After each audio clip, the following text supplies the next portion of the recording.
don't think there will be one. Not really, Tommy. Unless it, escalates.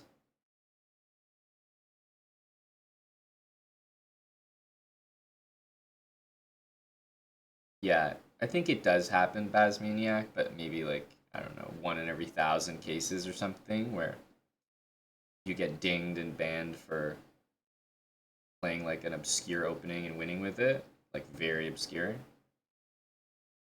And it's very, very rare. But it does happen.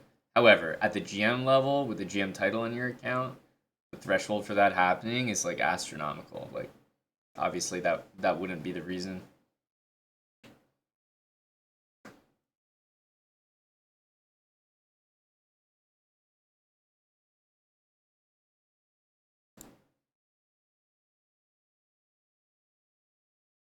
Me too, Tommy.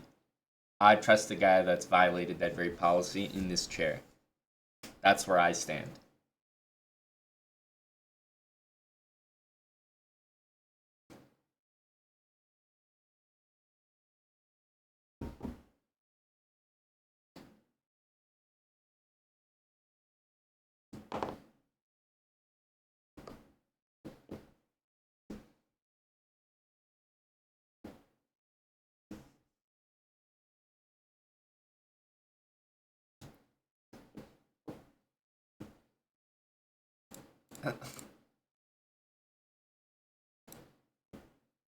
We're playing an Eric, a version of Eric. Sornik, thanks for the 100 bits.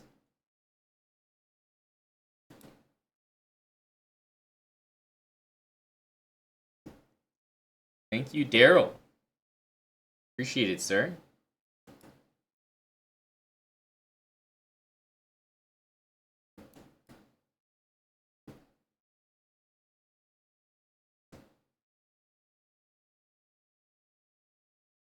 This is a very funny Eric spelling. Like I've seen many many attempts to spell Eric. This is an enjoyable one.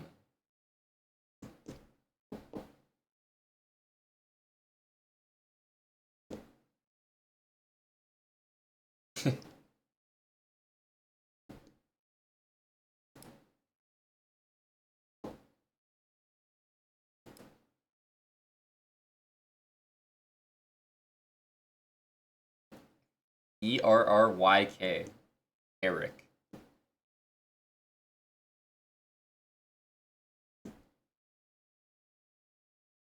Reminds me of the spelling that Hikaru would use for Eric's name. AIRIC. Eric.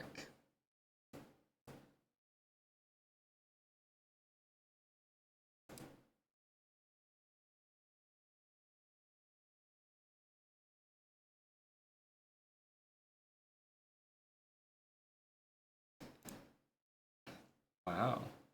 Is that really that annoying?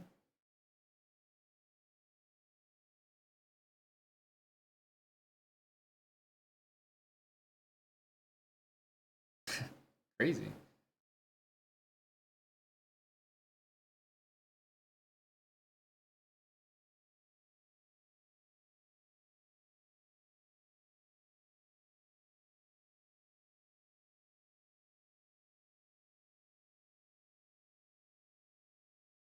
Hmm.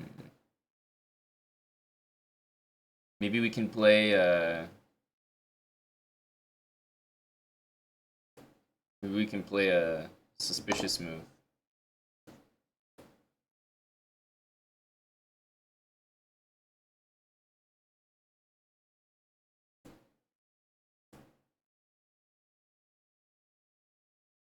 Unfortunately, here there's queen b4, but maybe he'll go queen b4 anyway, and we can kind of run our queen back or something. Yeah, probably have to play like this. We don't really have any moves we can play. Maybe this one. Just have to try to open the position.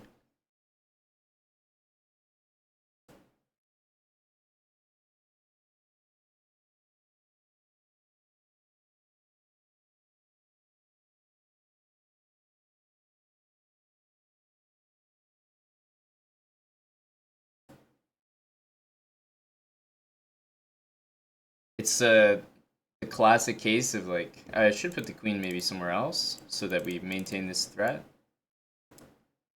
Yeah. Maybe we can go here. Just, it's like when you're lost, you kind of just have to go all in, like play some kind of nonsense.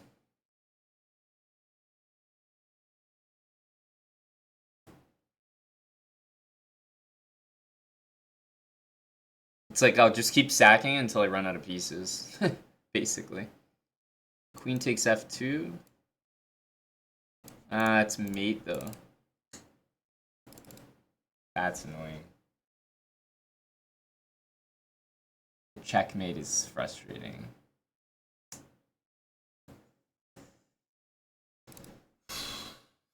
Damn, that checkmate's actually really annoying. If not for the mate, maybe there's a chance. Yeah.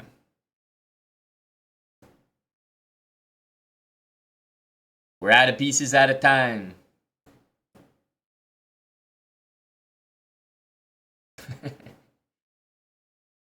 Yeah, because I think I was one move from making my first actual threat of the game. As it stands, I don't think we have one. Queen f6 is a pretty good looking move. I think we're kind of dead here. I wonder if there was maybe a better move than queen c2. I'm kind of curious to look. I was actually really surprised here. Queen b6? What did I have to do? Oh, long castle. Wow. When I tell you I didn't even consider it. Okay, knight b5 is not complete idiocy. Yeah, I definitely should have maybe started with that, but okay, let's say. Yeah, this one was not good.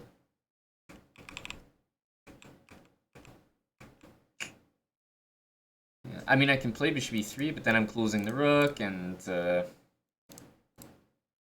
he can take.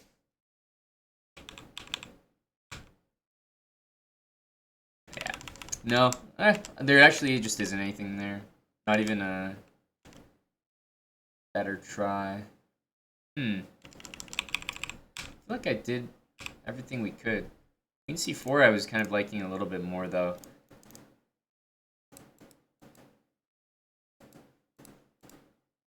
There's nothing here, though. This is a really solid defense. Yeah, so I guess we had to long castle. I don't know why I was like completely blind to that idea. Didn't consider it. Wow.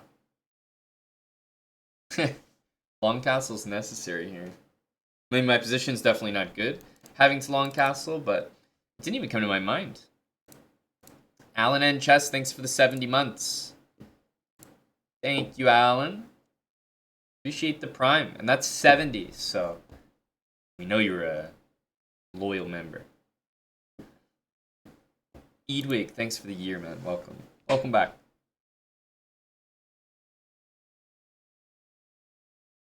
Start Queen c7. Even if there was, like, I don't think it was helping me at all. Yeah, like, I could play it, but it's just a check, and it trades queens. I'm just down 2 pieces, and I got another one hanging, sadly.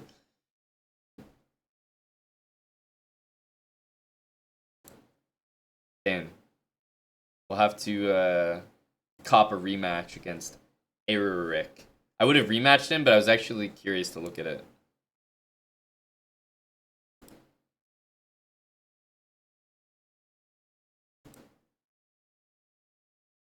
Let's bring it back.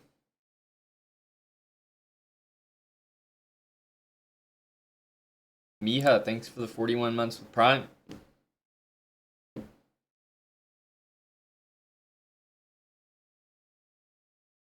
Welcome back, Miha. 613.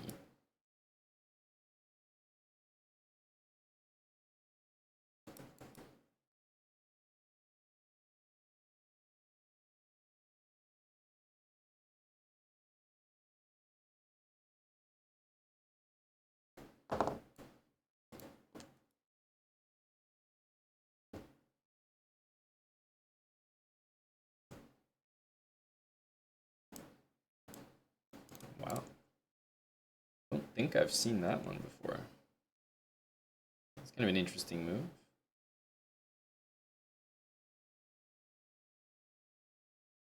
Probably just take it. I don't know. There's other moves to try, but it's a little risky. So normally I have this position with the bishop on e2, and I don't think it makes much difference.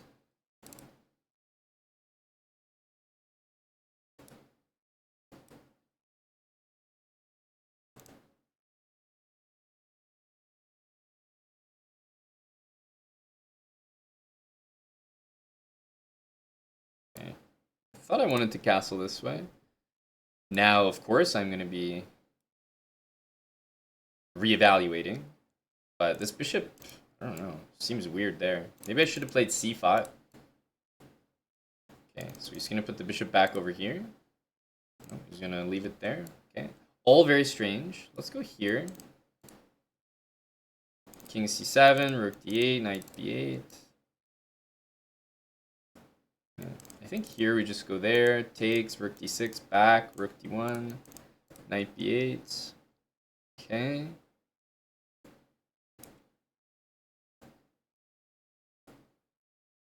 I don't know if he's planning to play c4, but I would be happy with that. Yeah, he goes here. Let's go h6. Stop that and get the pawn off that square where it could be hanging.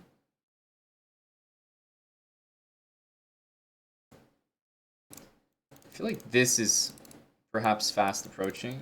Let's try this. Maybe we double. Okay, I'm not really bothered by this.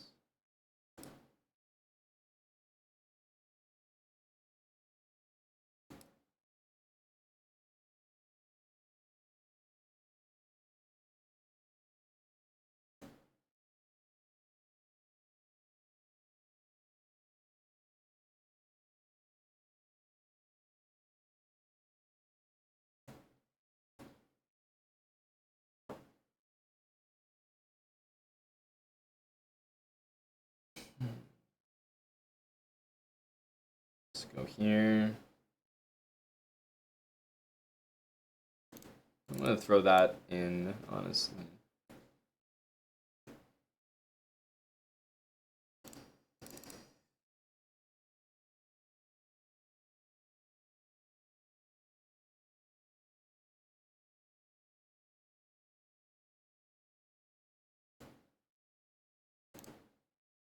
Bishop c6.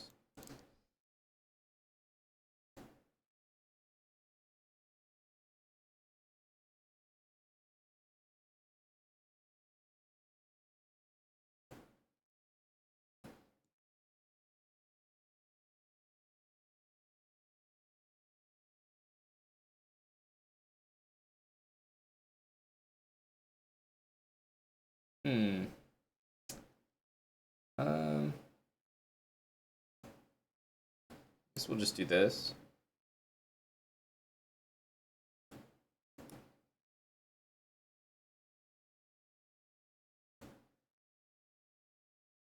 I feel like we can target this pawn.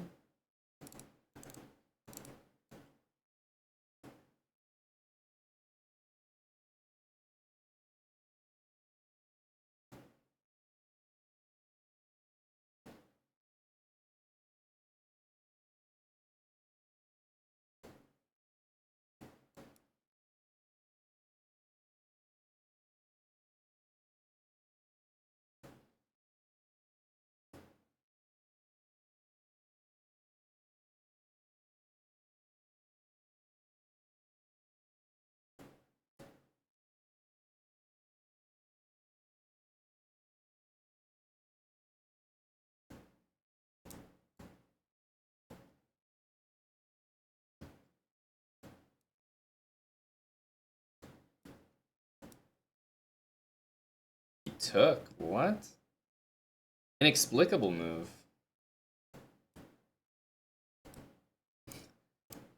These are some of the wildest decisions.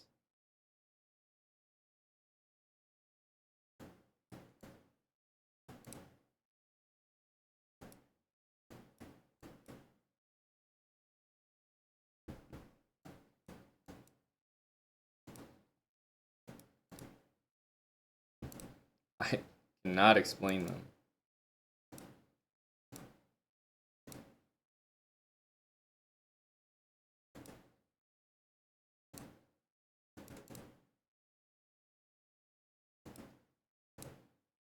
Kind of a really weird play by him, actually. Like, I have to admit.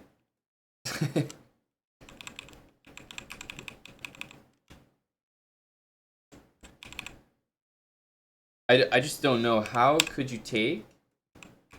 And then how could you take? Seriously. I'm actually wondering. Like, do you feel like maybe you could flag or something? I'm trying to get in his head for a second. Because this move is, like, completely crazy. Yeah, you should just, like, keep the rook on the board, like, rook a1 or something, and try to flag, right? Trading that bishop and then trading this rook, two decisions that I'm just kind of shocked by.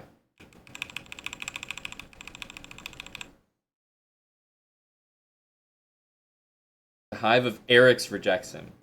Eric speaking as High Council member of the Erics. Yeah, where is he in the Eric tier list? Well, he's an FM.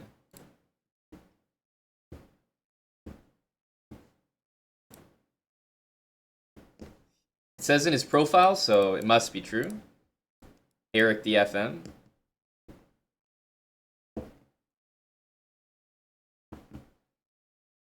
He joined 5 days ago, so FM title probably just pending approval, naturally.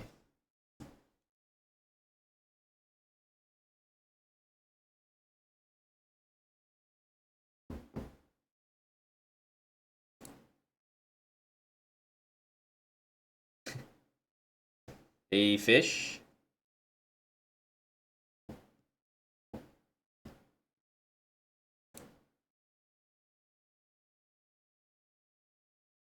Good afternoon indeed.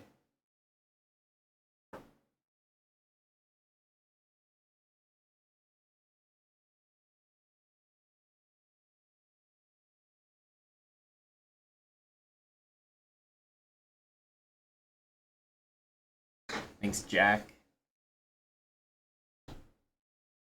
A fish, we already did. Spent an hour. Might have to do it more officially. But yes, already did. I'm getting a refill. I'll be right back. That's how you know we've already digested the drama. I already need a refill. We've been here. Back in a sec.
All right.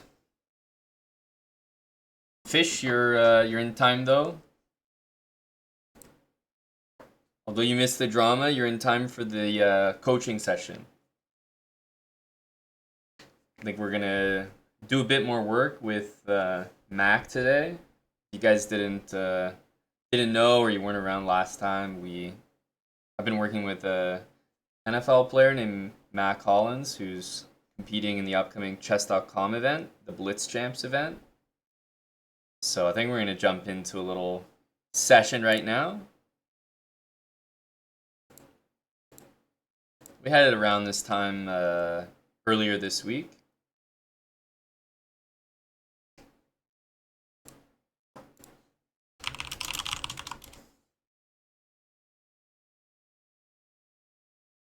Tim's here to learn.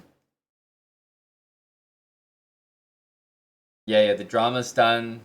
Onto the learning.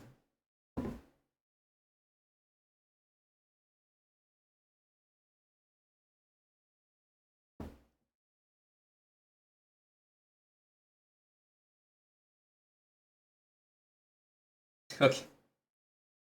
Timothy going for the adoption. All right. Let me get a call going here. And pause our music.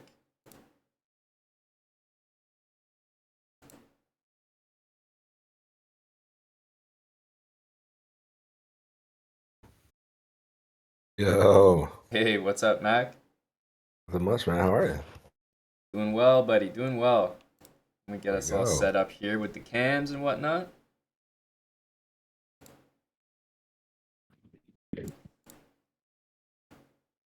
All right.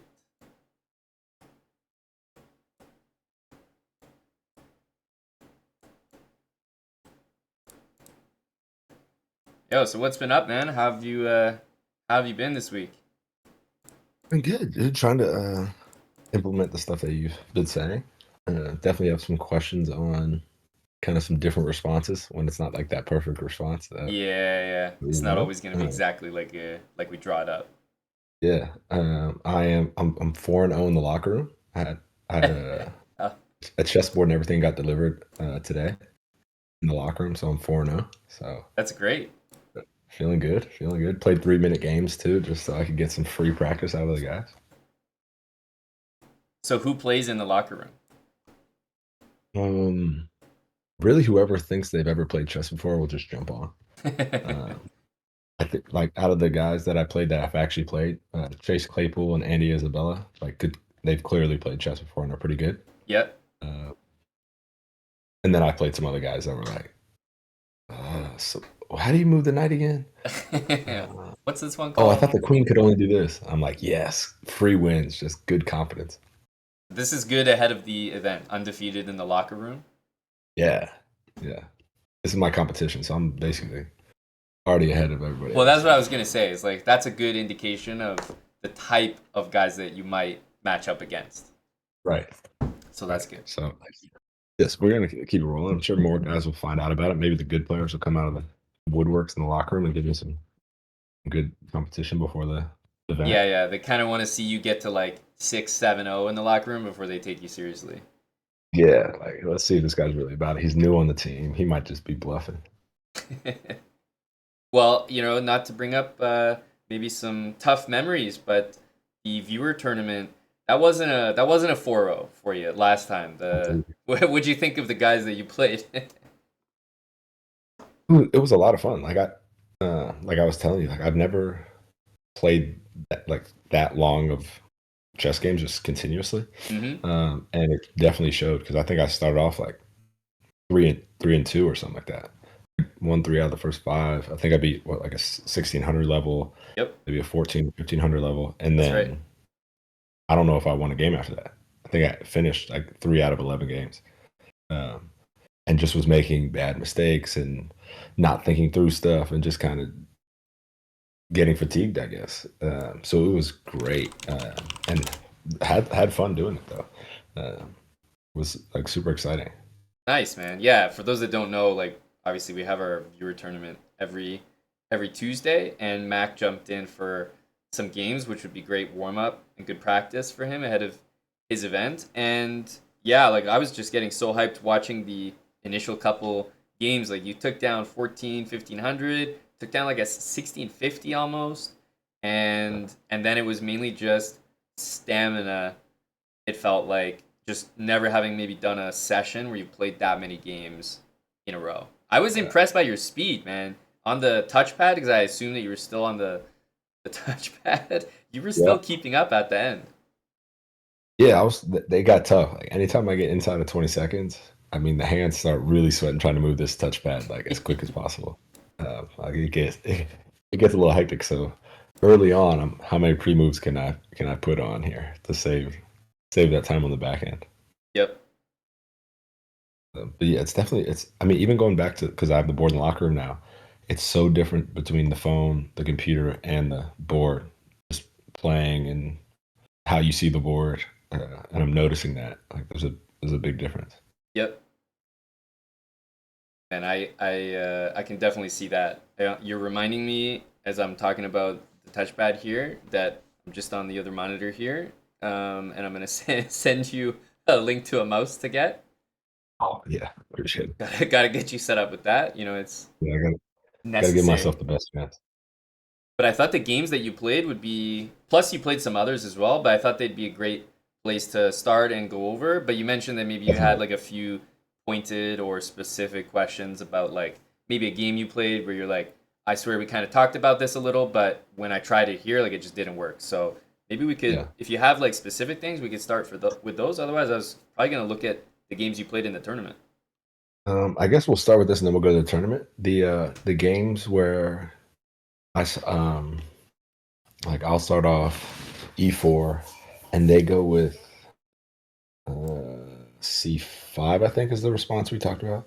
And then I'm supposed to go C3. Right. So I go C3 and then they try and think what they would do. So I'm wondering, are you potentially thinking of them going here?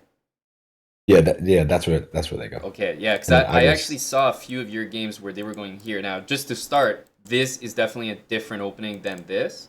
Like, oh, okay. these two are different. But I've seen that you've been implementing this against Yep, this and as then that. well. Yep. And they kind of go And like then I don't this. know what to do. Yeah, and I take Fair. there. Okay. Yeah, yeah, yeah. That's good. I had looked through your games and I saw that you were kind of playing against this opening the way that I was telling you to play against this opening. And so I figured there'd be Um, a follow-up question about that, so I'll definitely touch on that. okay, awesome. So maybe I can even find uh, one of your games that was in that. Let's see. Okay, yeah, this for example. Right. So here, like, you're jumping in like C3, D4, and this was what we had discussed against. So this one's called the Sicilian, this Okay. defense, and then this one's called the Caro-Kann. Oh, okay. So they're two separate systems, two different names. This one basically like he's kind of doing what I'm like telling you to do Yeah. for himself. That's kind of what the opening is. Like he's trying to get a pawn in the center, but instead of you taking and maybe him having to take with the queen, he wants to support it first with another pawn. All right. Okay. And so against this one, our goal was to go here and get like two nice pawns in the center, which is basically the same idea that he was trying to use, where instead Yeah. of taking with our queen, we want to take back with a pawn. So I saw you using this a little bit. So in this game, for example, you went with this, and then you left this pawn hanging. So obviously we don't want to Mhm. do that. That's one we're going to clean up right away. It was interesting because, yeah, I felt like this wouldn't be so common, but let's say that it happens. I actually think I don't mind you going for that same type of setup, but you can do it a little bit different. So when people do this, their next move is going to be this 100%. Guaranteed. So I would Yeah. start by taking the center, which is a good. Basically, if your opponent does a move that's not immediately challenging you or preventing you from playing these two moves, I would play them both pretty much all the Okay. time. So then he's going to pop in with this. And then to keep it consistent, because I've actually liked the way that you've played the games, where you went for this, but I didn't like how it started. Like you kind of Right. got to a decent spot, but not in the right way. So let's have you take. So they're going to take it back, and they should take it with the pawn. If they take it with the queen, it's just, why did they bother going there, right? It doesn't make sense. Right. So they're going to take it with the pawn. And then from here, we just want to talk about how we're going to place our pieces. But the setup you're going to go for is with this pawn on that square. And so putting the pawns like this in a nice line, they all protect each other. This bishop is pretty much going to go to that square every single time. This knight's going to go to that square every single time. You can still get your h3 move in. That'll always be a useful one. And your king is still going to castle this way. Remember, that pawn is going to go here. And because that pawn is on that square, then if you had to guess where you're putting this knight, it's probably not going to be too difficult because we wouldn't really want to put it on the side. We'd want to put it in the middle. Right. So it's going to be going there. And then that leaves this bishop. That's the last one that we don't really have a surefire way to put it out yet. Kind of depends. But remember, you want to move it before you move the knight. Otherwise, it's not going to get out properly. Yeah, right. So the two best squares are going to be these two that you can put it on. And I would say this one is like, if you can access this one, is probably the best. Okay. And then that gives you a little bit of a picture. And maybe to conclude, I'd say the queen almost always goes to that square right there. Just because it's a nice open line and it helps your rooks connect, and then the rooks are able to move everywhere. And that's pretty much how I would say your position should look, or your setup should look almost every time. Okay. Yeah, I think I would go C3 D4. I'd have that there, and then I'm like, all right, now what do I do? Now what do I do? So for and example, I wasn't even doing the right to begin with. Let's look at the game, and we can see like how you put the pieces. So you, like, when you think about it, you didn't play like too poorly. You put the bishop where I like the bishop. You put the knight where we want it. This move is fine. You put your bishop here because you could, but really we just want to clean it up so that this pawn is back here, or this pawn is here. Let's say this bishop is here, taking away that square from him, and it's just like slight polishes, because you're still putting the pieces where they're supposed to go, but you can't put your knight there because it's taken. So pretty much just cleaning that up.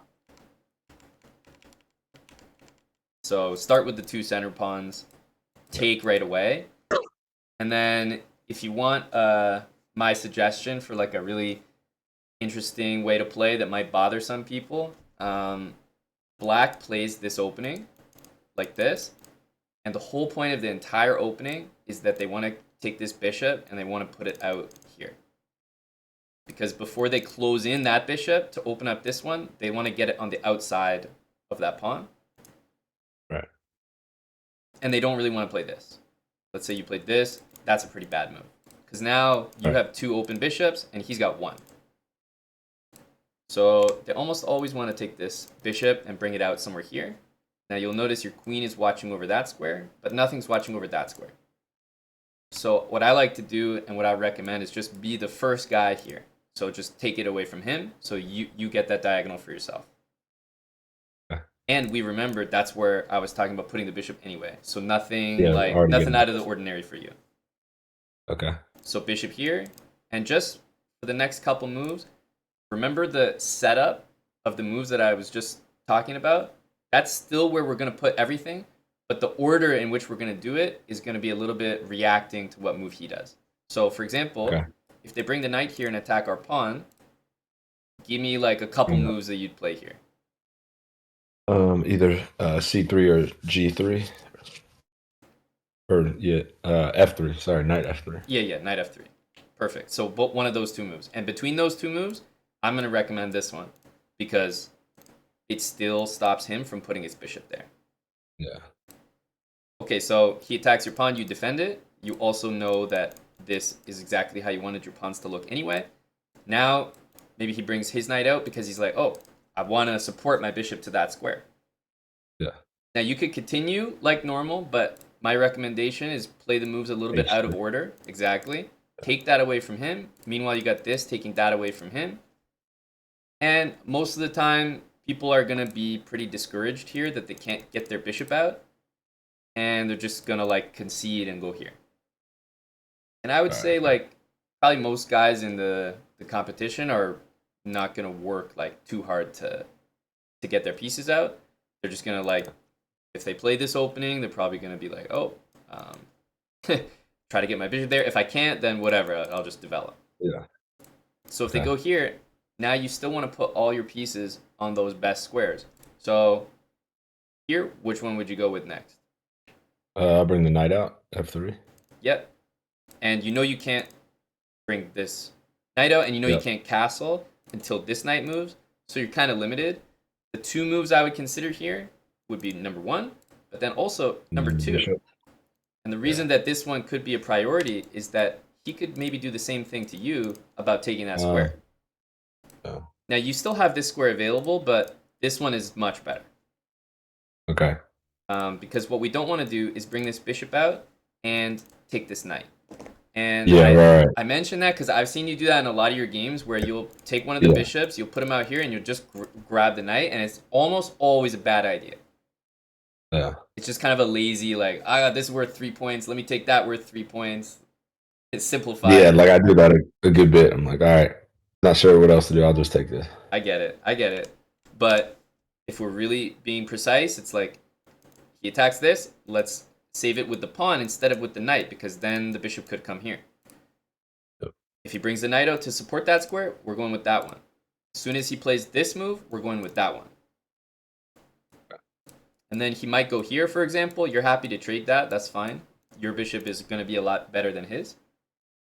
And now, finally, you can just go back to those simple, you want to do this because this happens next. Yep. You might castle. You're going to castle.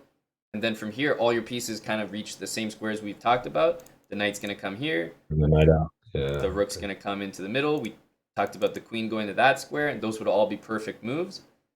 And then maybe later on, you want to bring this other rook to the middle. Your knight would be great on that square right there. And then, you can kind of take it from there. At least that's a good start. Yeah. So, okay. Going back to the start, it's about against this one, that is. It's about establishing the two pawns in the middle first. Okay. And then take it right away, which is a move. Would I ever not take there? Would I ever just push the pawn to e5? Yep. There's a lot of ways you could like defend that pawn, okay. Maybe with the bishop, or you could push it. Yeah. And they're all good moves, to be honest. The reason that I was suggesting this is not only did I see you play it before, and I thought you played it pretty well, but it's also the simplest. Just you have an easy plan to follow, and you kind of know where your pieces belong, and they almost always belong on the same squares every time. So it's not like you have to go through the motions, like, oh, this piece, how do I get it out? It's like you kind of know. Yeah. So I feel like it could be nice to just simplify, and I also don't think a lot of people are going to be playing this too much. Yeah, okay. But you're thinking play the same thing even if they play c5. So if they're going c5, we can't do like I mean not this center, but go c3 first then. Exactly. That's the original plan, and then the other one is to push both. That's right. If they go c6.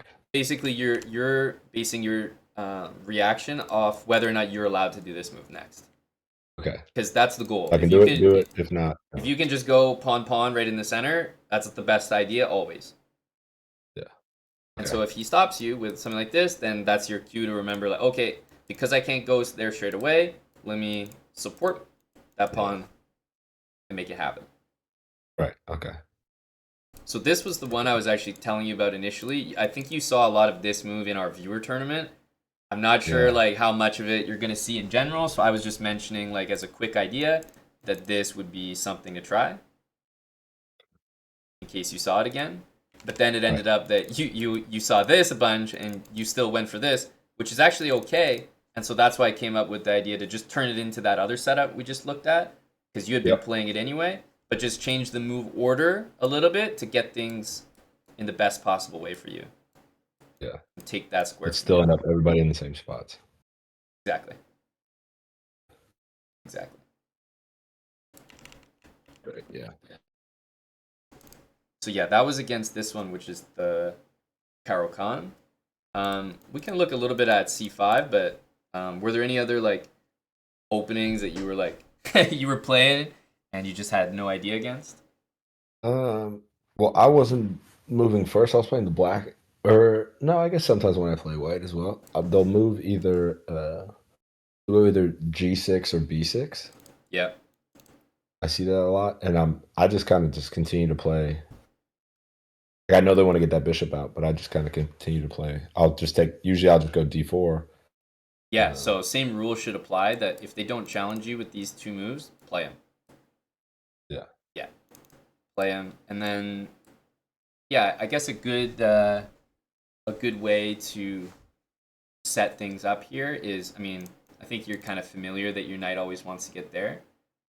yep, One thing that I've seen in a bunch of your games is your opponents really like to take this bishop and basically do what you sometimes did, which is like throw it out there and then take the knight yep, right away. And what I've noticed is that I think you could be quite annoying to those people and just play this move a little bit earlier. More of a preventative move than a reactionary okay, move. okay, Because it'll be a good, solid move for you in general. And it stops your opponent from doing that. So, for example, let's say you played this, and they push the pawn up, sort of indicating that they might go there. Not crazy to play this. This will be helpful for you in your castle, and you also stop them from doing this. And I feel like a lot of people just have this really easy way to play where they're like, oh yeah, let me just give that bishop up and go from there. And you can just kind of stop that altogether. I feel like they might feel more cramped if they have to deal with that piece. yeah, So I like this move a little bit earlier than you've been playing it, and you don't have to be too you don't have to be too worried about how you put the pieces here. Like knight here are going to be fantastic, and then you can kind of place the rest of the pieces just being mindful of your pawns in the center of the board. You just want to make sure if he's attacking something that you're putting your piece somewhere that maybe you're watching over it. So like if they put their knight here attacking your pawn, then it would make sense for you to put your knight there defending it. yeah, And if they maybe like put their knight here attacking this pawn, then it might make sense to put your bishop here defending it, you know? Like you can kind of put your pieces out, however, in reaction to how he is. okay, So I like going for this on the earlier side, but just making sure most important part of your position is the center, that you're watching over it. And a good tip is obviously like if he's attacking something, you defend it. But also when you're just making moves, you can defend one of these pawns even before it's being attacked because you know that his main target in this game is going to be your center. yeah, So it never hurts to defend it more times than it needs to be. okay. So Yeah, I think those are the two main responses I'll get. Yeah, mhm. they're there. So And I most feel like I players, usually like push the pawn on to E5. they usually get this. Yeah, so maybe they'll go like this. Um, you would need to develop one of your bishops here probably. You could go here in this one. I would say like at this point bishop d3 just to like protect this seems like a safe one, but I'm trying to get, let's say, this position because I feel like this is something you probably see a lot, right? Yeah, and usually I want to say I just go D5 and I don't take. Yes, I have seen that. Um, I'm not sure. I'm just like, I don't want to take. I feel like it kind of jumbles things. I'll just push my pawn further ahead. mhm. I would say, especially in these positions where they go like this, they actually want to see you do this because then they don't have to worry about this line being open. They don't have to worry about maybe you taking at some point, and they might just like play a move like this and start attacking you, like just like going crazy attacking you. I'm not gonna lie, it can get pretty scary. Yeah, So I think there's probably two reactions I would have to this. Either leave your pawn there and just like move the bishop, so defend it again, or something that's a little bit safer and a little bit more reliable is maybe just to take. And if they take back, Then from here, I would say the way that you want your pieces set up is like most likely this rook belongs here, and there's a concept in chess. It's called over protection. So maybe it's kind of self-explanatory in the name, but it's kind of like protecting something more times than it needs to be, so that all of your pieces can then leave that protection if necessary. So Oh, okay. if this thing right here is attacked once and I've got it protected twice, that means if my knight or my bishop needs to go somewhere else, they both can. So my pieces have total freedom because the other ones will be watching over. And as soon as I add even another one, then it's like all three of those pieces can leave if necessary, which is just nice freedom to have for your pieces. If you only have one piece defending something that's attacked, then it's like, okay, that piece is stuck there. Can't move it. So it's just a nice thing to think about sometimes. If you only got one target, no problem just reinforcing it extra. Okay. But yeah, I would keep it simple and take, man. To be honest, there's a lot of horror stories that I could think of for myself playing pawn up, because I feel like that plays Yeah. into the game that they're trying to have. Yeah. Yeah, I think with both those openings we just went over, it's just take with the pawn. Yeah, it definitely Make it simple. simplifies a little bit. That's what I'm going for with you, because I feel like you actually have a pretty good understanding. And so the last thing you want to get into is a spot that you might not be familiar with, or that they might be more familiar than you. Keep it Yeah. simple and don't just close it up too much. That's the one thing we want to avoid, I think, because when it's closed, then it's a little bit harder for you to understand where the pieces should go, because everything feels locked up and like there's no plan. When it's open, then at least you have some open lines for your rooks, maybe some targets for your pieces. So I just feel Right. like you'll do a bit better in an open position. Yeah. Okay. So we might see a few of these things in the games that I'm about to look at, like from the Yeah. from the event, which would be good. So let's see. Yeah.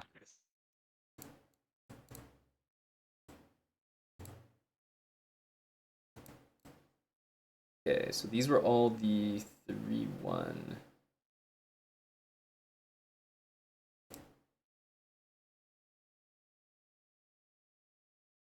Okay, so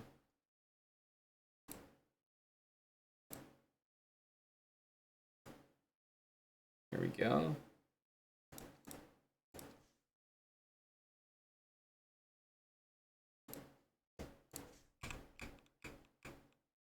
Oh yeah, so you were playing with the black pieces here. This is 1900. a opening I get a lot. It's called the Scotch. Ain't this guy play football for the Bills? Yeah, and he's higher rated than you. Think about that. Think about that.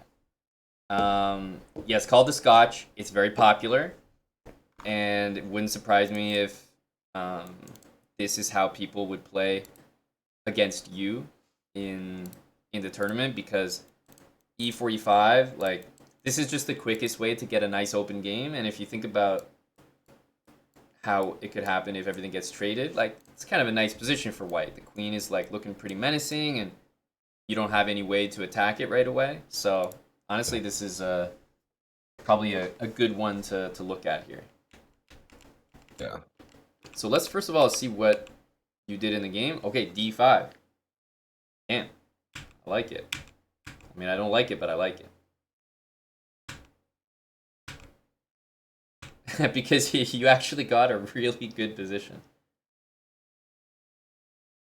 So Sometimes it works out like that. I don't know. that's right. That's right. That's right. Sometimes it just works out like that. And this is against a 1900 too. A 1900 that I know is a pretty good player. So this is a good opening. Yeah, and you gave him these double pawns, so it's kind of like everything that you could want out of the beginning was kind of good. Gave him Yeah, these. this game started off real. I was like, I might be the next prodigy coming out of the NFL or something. And then Yeah, you're and like, just is this really slip what away a little bit. 1900 looks like? Yeah, like this is it. I'm about to be there next week.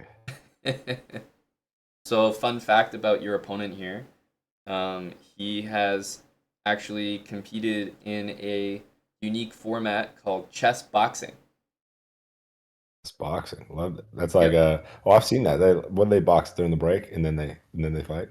Yep. They do like a round of chess and then keep the chess position, but break and then do a round of boxing, and you can win by like KOing them in boxing or by winning in chess. Nice. Yeah, so he's done that You before. did some boxing? I saw you did a little boxing. I've done that before as well. Uh, Yeah, I got the belt right behind me there over there it my is. shoulder. So I've The done that people's as well. champ. Very, very unique format. And me and then this guy that you're playing here have both done it. And there's not that many people that have. So Shoot. I'm not there yet. I would have to like definitely win in the boxing ring. exactly, Avoid what exactly. that it is gonna have to be early, like first couple moves. Like 'cause I can't make it too many moves clearly. I can make it like I can hold off for 5, 6 moves and then That's all right. We can work on your openings if there's ever a time and just give you some real solid ones that might not be good, but it'll take them a while to beat you. You know, just to yeah. elongate the match, give you a chance. Elongate the match so we can get to the boxing rounds. Exactly. Yep. Um, so it was a good start, but just like it was a good start, it went downhill like that, right? Yeah. And I think from here, I liked your struggle, your game after this. You gave it a good shot, but a 1900 is just not gonna like let up, right? Once he's got an advantage like this. So I would say in terms of the opening, I'm not sure that this move is something to repeat. It kind of worked out here, but I'm a little bit nervous about doing it again. This move Yeah. that White played here, if I'm showing you like what's really popular or like how most people handle this, first of all, they'll take it because Yeah, it's that's a you know usually that's what I'll usually I take. They take with the knight, and either I put my bishop on c4 or c5, yep. um, thinking they're gonna. But then I'm like, oh, they're gonna take my knight, and I'm gonna be doubled up, and then that's not gonna be good. Mm-hmm.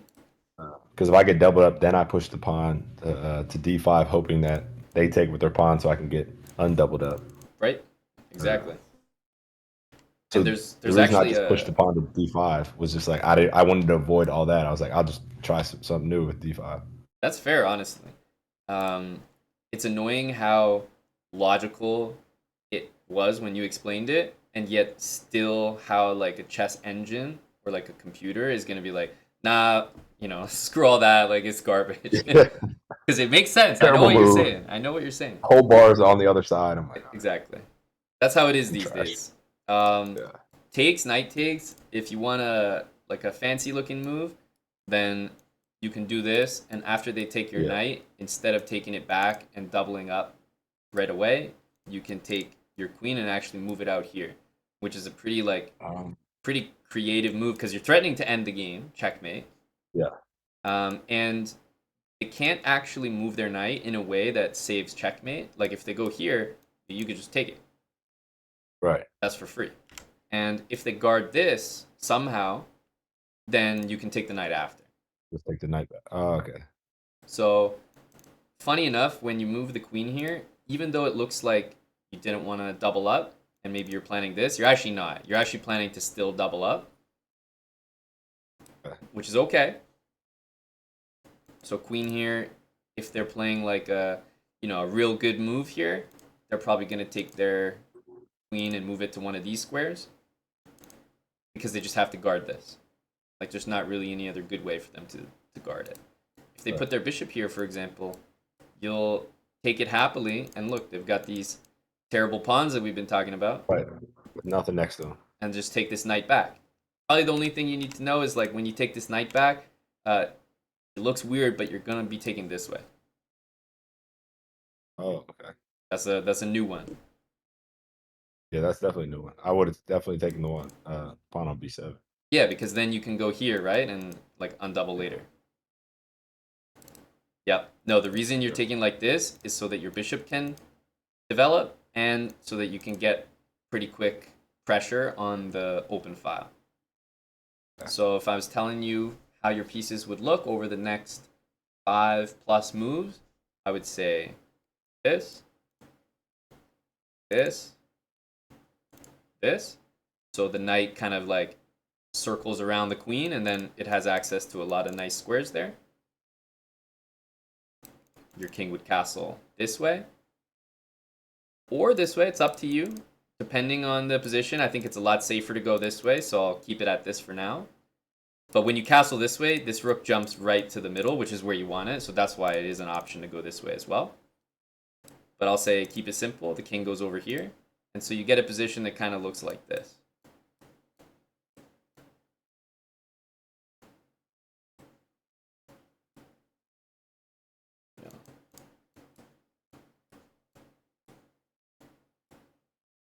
Right?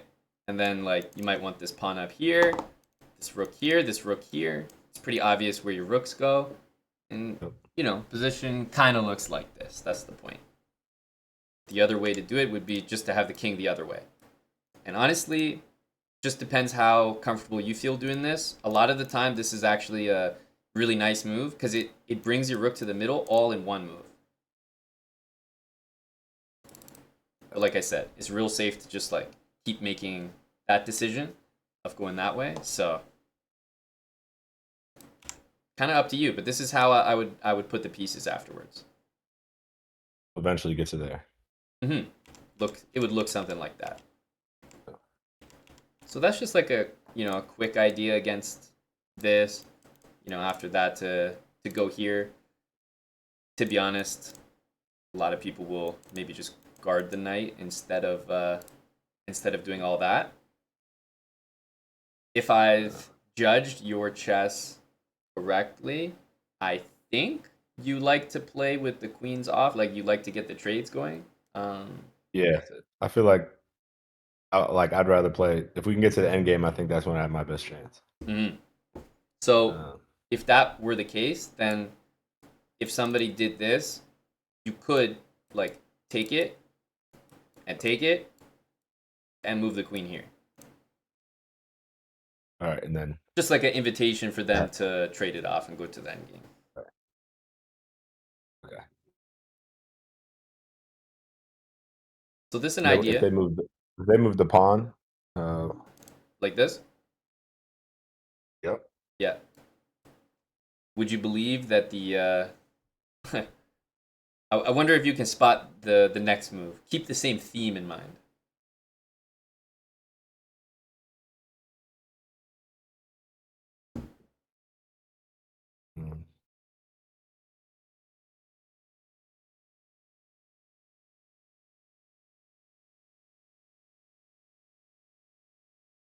And I feel like what I would do is put the queen on e7, and then move a pawn. Like probably like that or something. Move away. Yeah. And so if we wanted to do that, then I probably wouldn't have bothered playing this. So by playing this, I'm giving him a nice move for free. So really the only way to go past here is people take the queen and they go over here and pretty much offer the exact same trade again. Okay. And you remember these double pawns, how like they're actually not that bad for you, right? Yep. So something like this. Now you're gonna have a weird and tough position here, but the queens are off. So that's why I was saying, like, if you really like and prefer those positions, then this is kind of a way to maybe get it really quick. Because it's tough to like just learn, let's say, the best way to play every single possible opening in chess, right? Like it's just an endless tree. it could go forever. Yeah. There's no way you're gonna remember like the best way to handle this opening, but then also another opening, and then like 5 other openings when you're playing with the white pieces. Like it's a lot. So yeah, that's why sometimes I'm like picking a really simple out.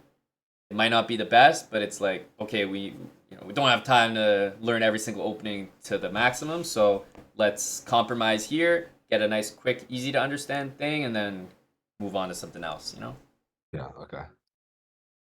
So without laying it on too thick, I would say if someone hits you with this one, I would start by taking, play your move with the bishop, Okay.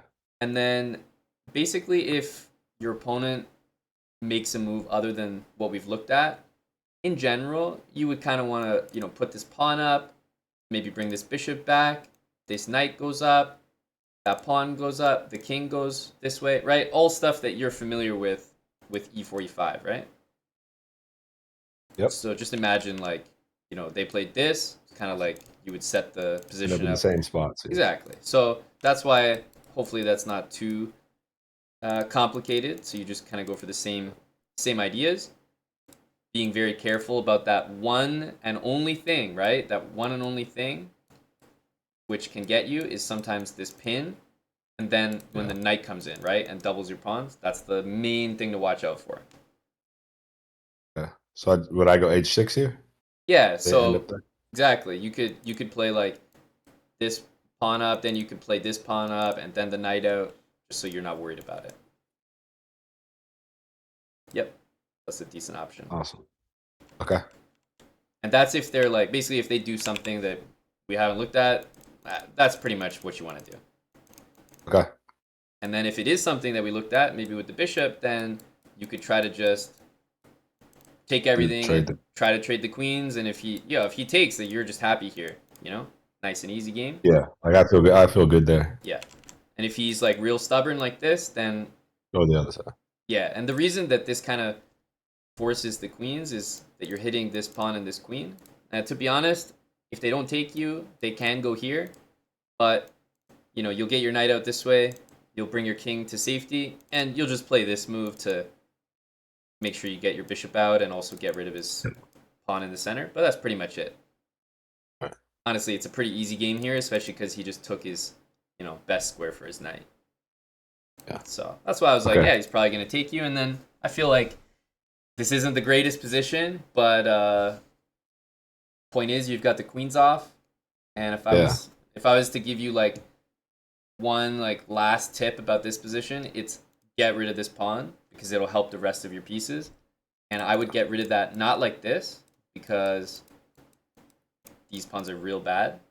Yeah, but I would get rid of it the other way like this. Or at least try that way, yeah, take with the knight. Mm-hmm. Okay. That would be really nice. And then you could get your bishop out this way, and you could castle. If you go back before taking the pawn, and he, yep, we go there. He goes knight d5. Yep. Take that pawn in the center. So this move is just gonna is gonna kill you. Like, right. You're gonna be dead. So in this position, you don't really have a choice. You must play only one move. Otherwise, the game's over.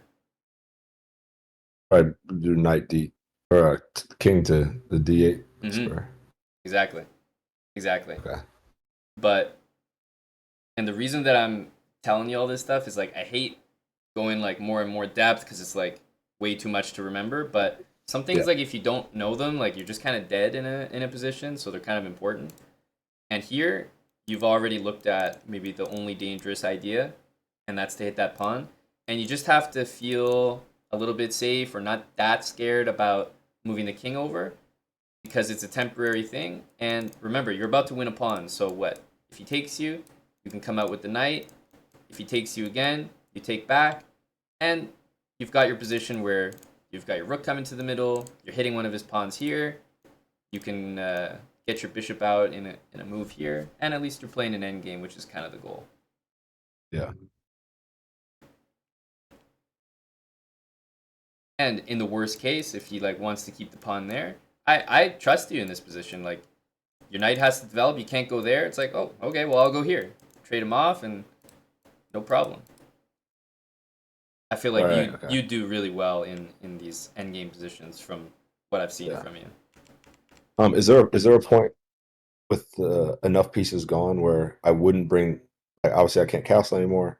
I just wouldn't even try to castle and just start pushing the king further. The point Or- we're already at the point.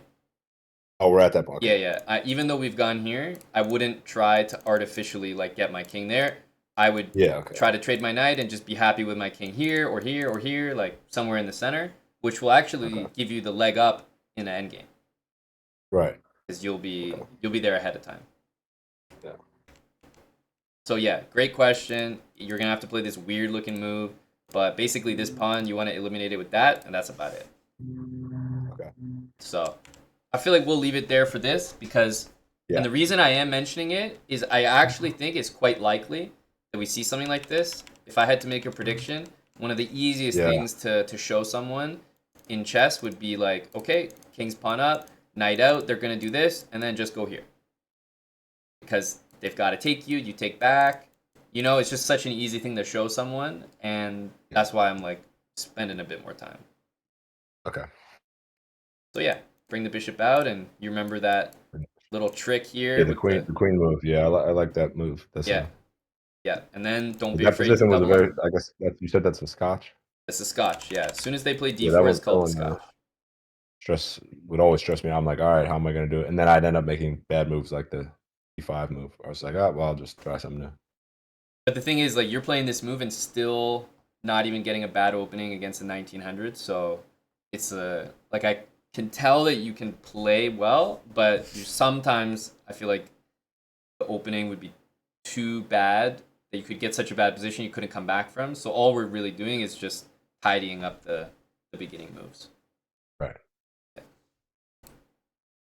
So yeah, that's the Scotch. You might see that again, so that's a good one to just be aware of. Yeah. I thought this was great. You took, so if anyone like plays this, you always take it. And then when the queen's out, you of course just attack it right away. And then you did great here. This is exactly how I would develop with castling, with d4. Now I had to show you have to show you a cool move here. Now, if I'm telling you the best move to punish this, I'll go ahead and tell you it right now. It's bishop takes pawn. You know, because the bishop takes the pawn, the king takes back, and we play this beautiful move, knight e5, and whoa, you know, it's a check, and we also get this bishop. So honestly, you're killing him here. Just got an extra pawn, and yeah, you're just doing well. But if I'm What do I telling, bring the knight? yeah, if I'm I'm looking at it. yeah, exactly, you got it. Yeah, bring the knight to E5, sacrifice the queen, and then checkmate.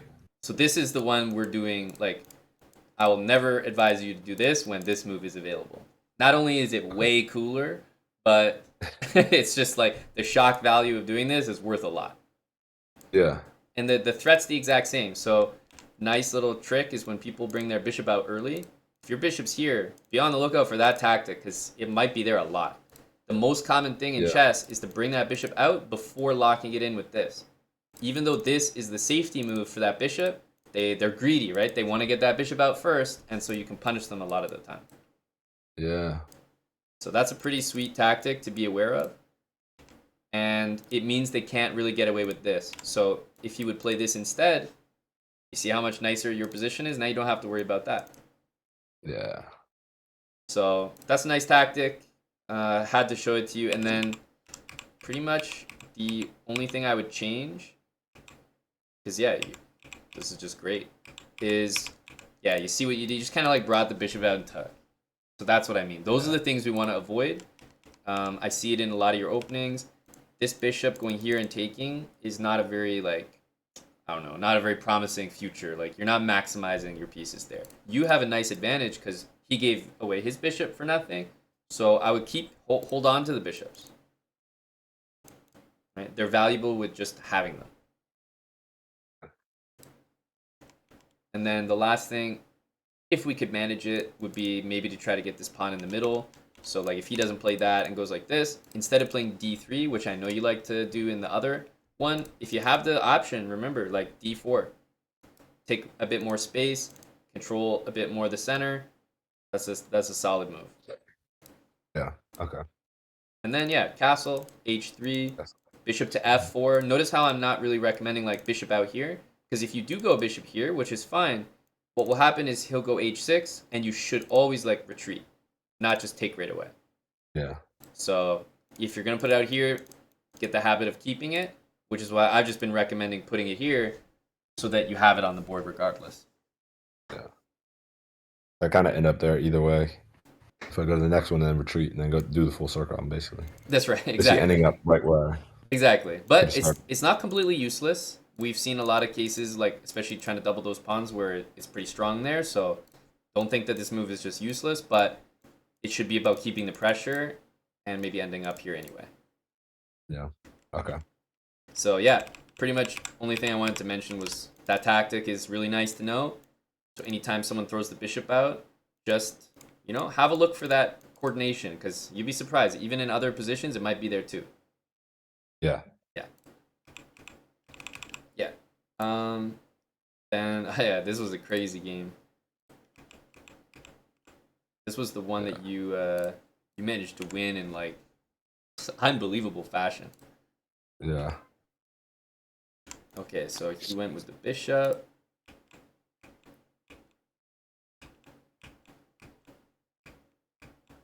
Yeah, so I think this is probably another example of like, just just go back. yeah, it's just lazy. It'll be a lot better for you, for example, play something like this and just keep that pin. Okay. But the reason that I'm gonna have to talk about this opening is because, like, I have seen a game of yours where I think you played something like this. I think we might even look at it. But basically, they played this, and then I walked forward afterwards and hit both. Yeah. And this is a common way that you can get in trouble. And you see how White's using that idea of like the pawn and then the pawn? That way they keep a pawn there. So yeah, it's actually kind of a nice nice idea. So that's why we wanted to use this ourselves in one of the openings I was telling you about. And you just gotta watch out for it here. So yeah, when someone does this, I'm trying to think what the best way for you to play is. I need to think for a sec, because I'm trying to find a way that won't be too complicated. In general, if somebody does this to you, you need to be able to well, it'd be nice if you could move your bishop maybe without worrying, and then they take you and then you take back, for example. Like that could be nice. So I'm just trying to think here. Bishop out. This is when I'm like, okay, they're trying to take this pawn. Yep. So they're gonna take the knight, then they're gonna take the pawn. Have you ever got anybody that's done that, for example? Well, see, usually I take the other way. I take the other pawn. Like this. Yep. Yeah, funny thing about this position is it's the exact same. If someone's taking you on this square, almost always you're gonna take with this. Okay. Unless obviously if you've moved it up already, it's no brainer. But if you've got the choice, you'll almost always take this way, because it opens up your queen and your bishop. Open up the queen. Yeah. Okay. And if the knight takes the pawn, you have kind of a cool move here. You could come in with the queen, and then you're hitting both of them at the same time. But you're also hitting this pawn in the middle, so you're like hitting 3 things. Okay.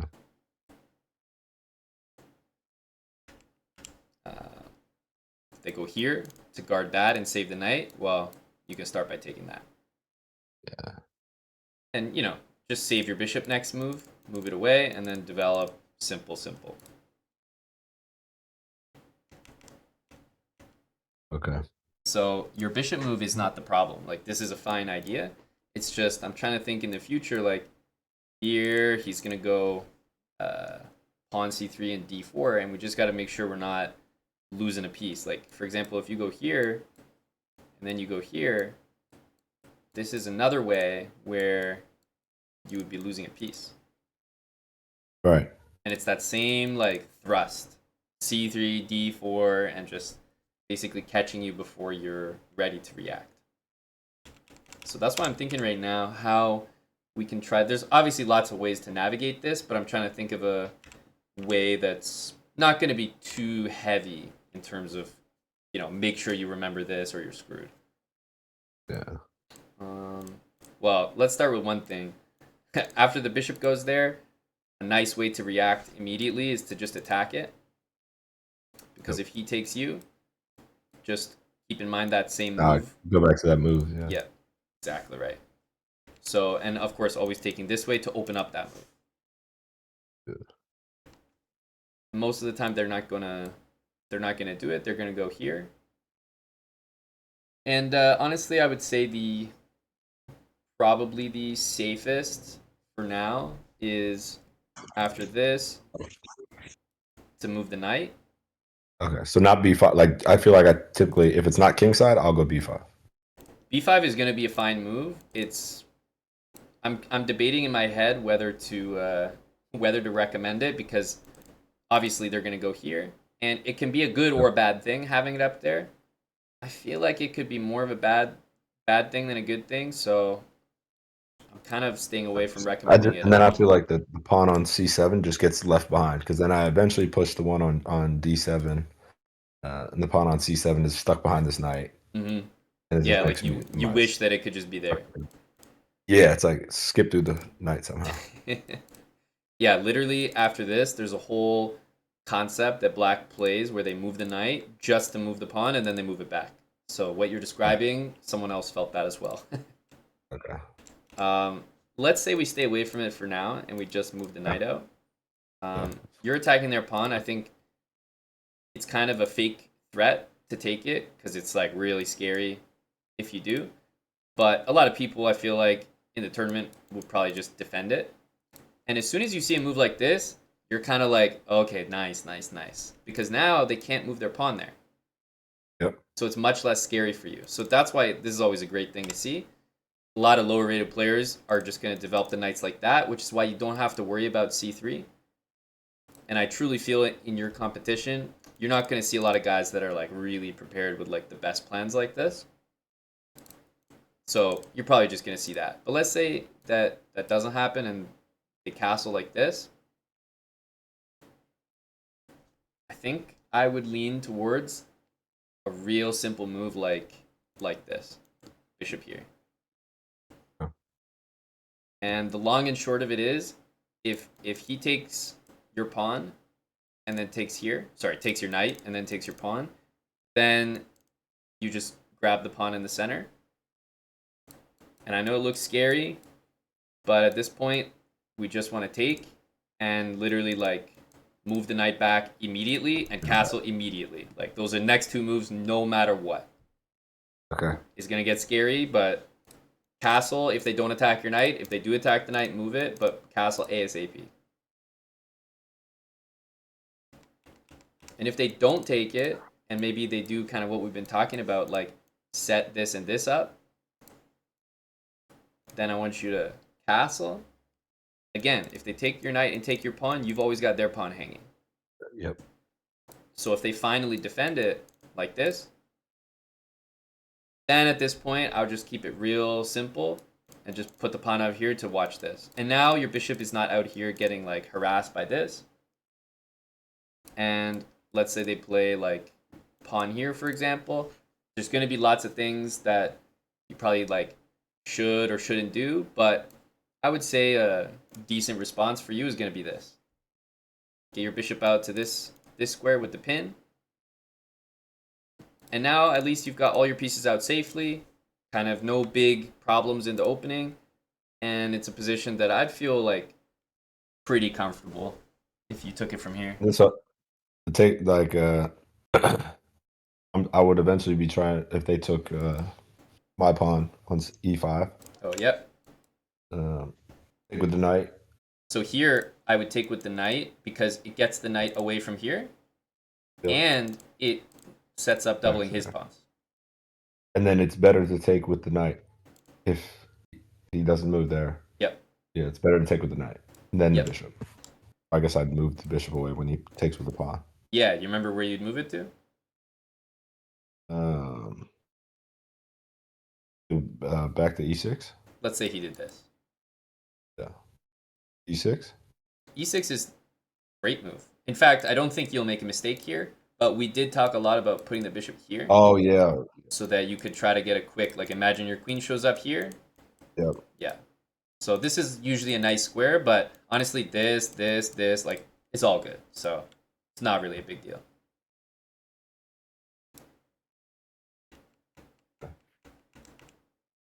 And yeah, honestly, here I'd take with a knight. If he takes, take it back.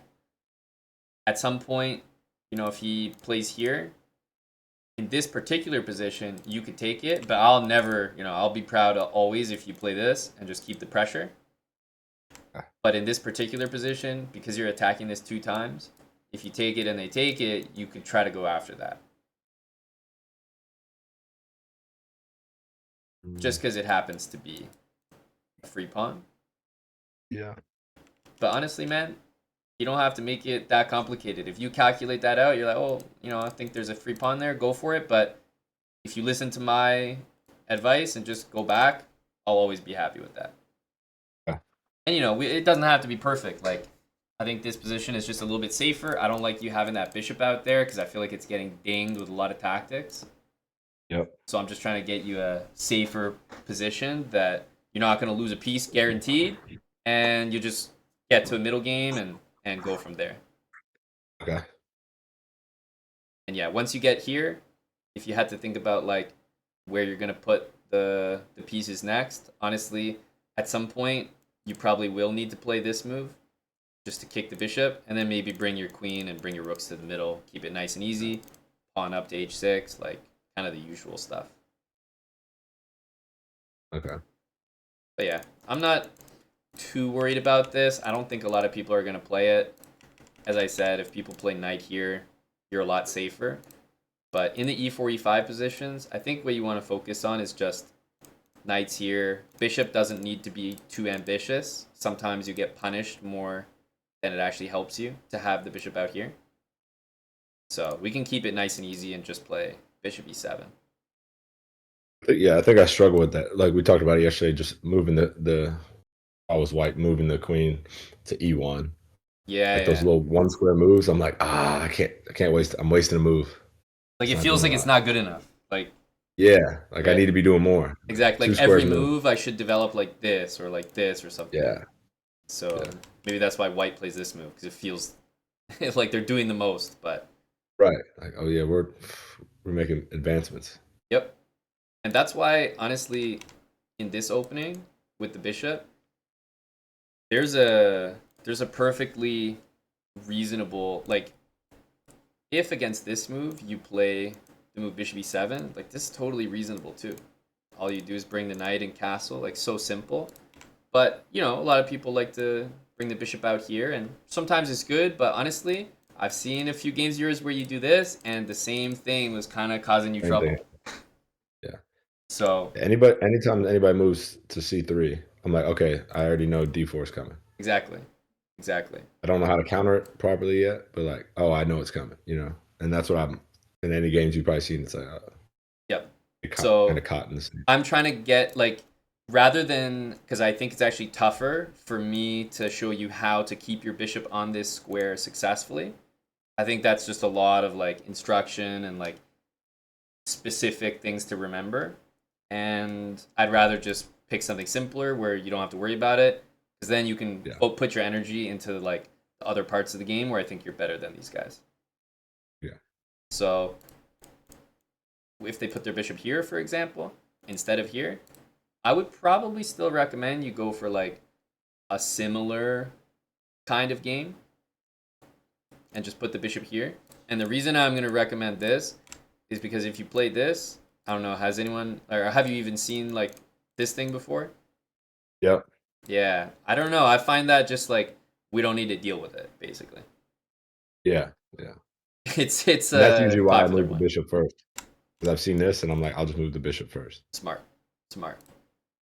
So yeah, I feel like this, you have to deal with this, but you stop that. And honestly, this, you kind of stop both of them. This is not really as dangerous. So let's say they do it just to just to do it, first of all, you're going to jump your knight out straight away. You're hitting their center pawn, so I feel like almost everybody in that position is going to defend it somehow. And if they spend time defending it, notice how they can't even move their knight. If they spend time defending it, like here, I mean, you're already super happy to see that. It just means it's not going to be dangerous like that. Right. So if you do this and they just like still go completely crazy like that, literally just keep it so chill. Just go here. Just guard the center, and when they do it, you don't need to take. You don't need to. I know this is probably scaring you right now. Yeah. Where do you think I want you to put this knight? A5.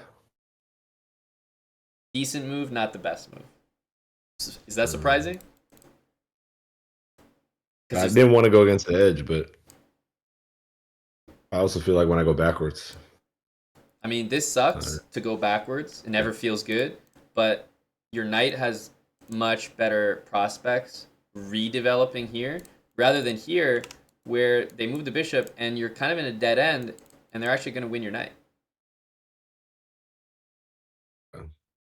So in general, unless we know that we're immediately like bringing our knight back into the game, we want to watch out with moves like knight on the side of the board. Yeah. So only do a move like that if you can see like the very next move that you're bringing it right back in. Okay. Otherwise, even if the other options look wrong, they're much safer. Awesome.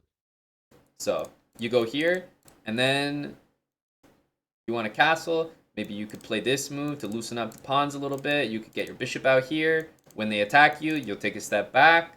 Won't take that knight. And then this knight could develop to that square. Or that square if he takes you. Yeah. And maybe you could even try this. You know, you could go for this and this. All good. And that double up is still good. Which like one? I went, Here? Bishop to E6, yeah. Yeah, it's definitely less good without the pawn here. Yeah, but it's still an option for you. Okay. And then the only thing would be to make sure to keep protecting these weaknesses. But I would say in this moment, honestly, if I was really recommending something to you, I would take it with the pawn, man. Not the knight. Okay. And the reason is like your pieces can still develop to all these squares, plus you have the added D5 move coming up. So I would stick to this. I like your bishop there. Just when they attack you, just go back every time. Just go back instead of taking. Yeah. And if they attack you again, just go back again. Their king will be weak, and you'll be hitting their center pawn. Yeah. But honestly, as soon as the position gets closed here, like I'm okay with it. It's much less dangerous. I feel like the only time I've seen you get real, like in serious trouble in these positions has been in the opening when your bishop's out here and they're like winning it or just like chasing you around. Yeah. So this will be our setup. Just like a calm bishop move. And in this case, the reason that I'm not doing the knight first, but I think you'll remember this, is this. That move, yeah. But I think you already know about that, so that'll help you remember to use the bishop first. Yeah. I think this makes sense. Maybe if they go it definitely does. I don't know, if they go like straight away with this, I still think stick to the exact same game plan. Same like strategy like this. Yeah. If they take, honestly, you could take either way. Like, I mean, with the knight or with the pawn. But in this particular case, it happens that pawn takes might be a little bit better. Honestly, you'll kind of be okay with that. I'll just show you real quick that white has this funny way they can try to get you real good here. It's actually really effective. Yeah. It's like we talked about how to deal with this was G6, but now they're going to win your pawn. So yeah, if it's real early on, I would just take it back like this so that we can still do all developing and castling. And if they take the queen, just remembering like don't want to move the king if you don't have to, and your knight is guarding a pawn, so you have to take with the bishop. and then just develop like that. Back to developing, yeah. Mm-hmm. That's pretty much it. Like, I'm just trying to show you the quick ways that they could really come for you in the opening, because if not, I feel confident. Like, you're just gonna play knight, pawn, castle, and you know, this game, for example, could just turn into, you know, bishop here, takes, queen e8, right? You're familiar with that sort of stuff. Yep. So I feel like that's what we want.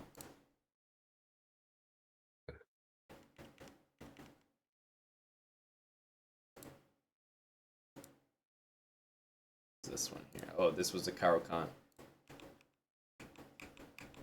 Oh yeah, so this is one of this those... one. As soon as I moved the knight, I said, "Oh, I think I was supposed to do the other thing," and then I tried to kind of delayed. You did though. You brought it back. Like in this game, based on what we've talked about today, I might not even need to speak because I think you already know the differences that should be applied here.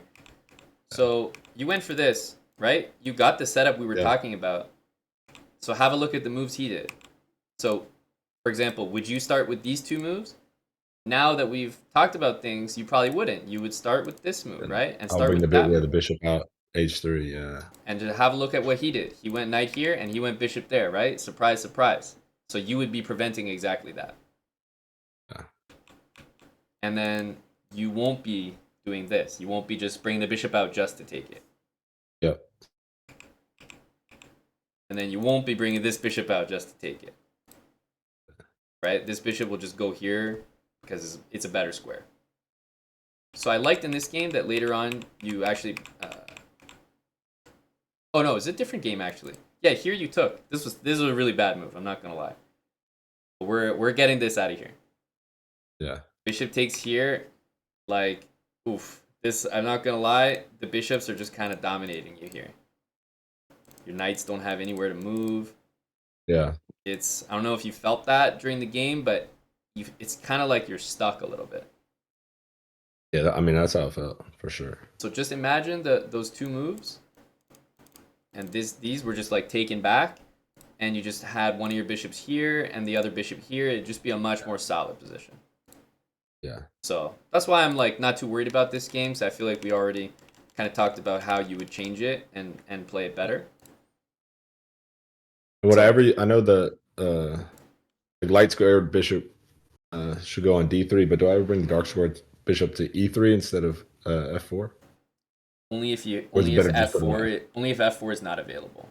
Like, okay, f4 is the best, and then apart from f4, g5 is nice with the intention to save it, because that also has the idea to go to g3, which is back on that same diagonal. Yeah.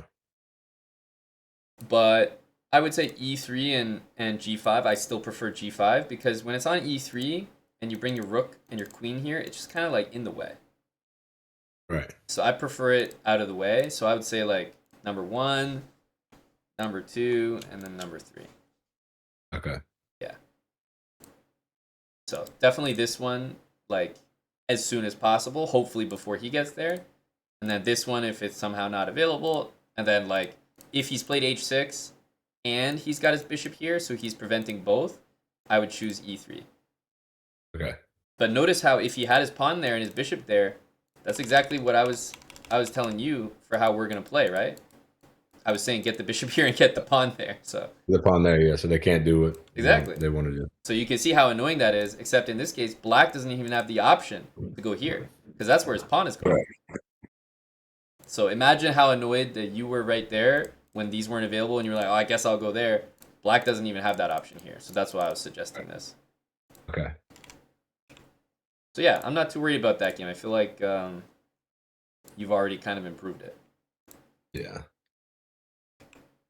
All right. Here's one that honestly I'm not going to spend too much time on because I don't think you're going to see a lot of d4. I think it's mostly going to be e4 in your event. But I have to mention like a huge thing that will help you out, which is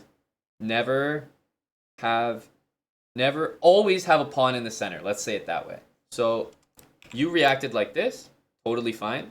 From now on, if this pawn ever gets challenged, attacked, whatever, make sure you always maintain a pawn in the center, which means If he goes here and he wants to take you, you have to take back with a pawn. Have to. So you're playing this move, which means if he takes you and then you take it back, he can just go here, and this is not good for us. Yeah. So instead, even at the risk of blocking this bishop, we're going to react like this and just guard the pawn. And then our development is going to be this, castles. You mentioned like the idea of challenging this with the other two pawns. I don't mind that idea at all. Let's do it, but let's just like castle, like get ourselves safe first. Yeah. And then go for that, bring the knight out, and just, if he takes you, take it back. If he takes you, take it back. I think that's, honestly, I know it sounds very surface level, but that's about as deep as I think I want to go on d4, because I really think it's not going to be as popular. And from what I've seen, like, you're a good player. Like, you can handle yourself in a game even if you don't get a great start. But most of your really bad starts here have been because you bring the knight out and you take with a piece in the middle, and then, you're just, like, refusing to have a pawn there. But imagine this. If the same thing happens, much more control, and then develop the same way, nice and easy. In fact, if you think of this position, it's actually the exact same as this position.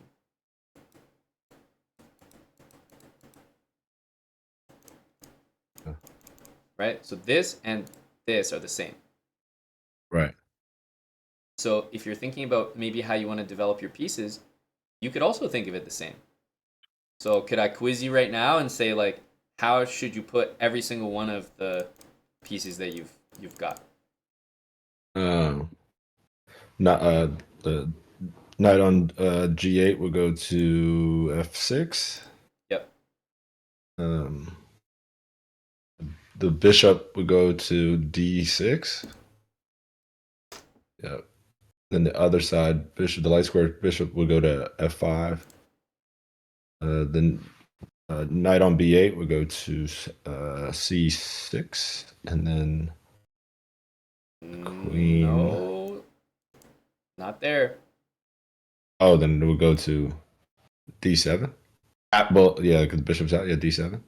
And that's because you want the pawn there, remember? I want the pawn there. Yeah. That's much more secure for you. Yeah. Pawn there, knight here, exactly, and keep going.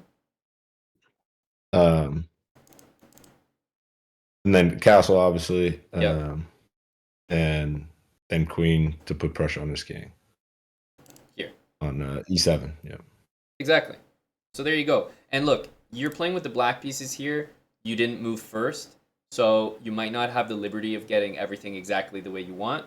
It's much easier to do it with white, but at least it's nice for you to know, like, hey, these are the goals maybe for the position. You might have to compromise on some of them, but that's exactly how you want it to look. Yeah. So yeah, I think as soon as you just defend it with the pawn, you'll be much better here. Yeah, I think I get like blocking that bishop in has always made me nervous. Like, I know. I like it when I block other people's bishops.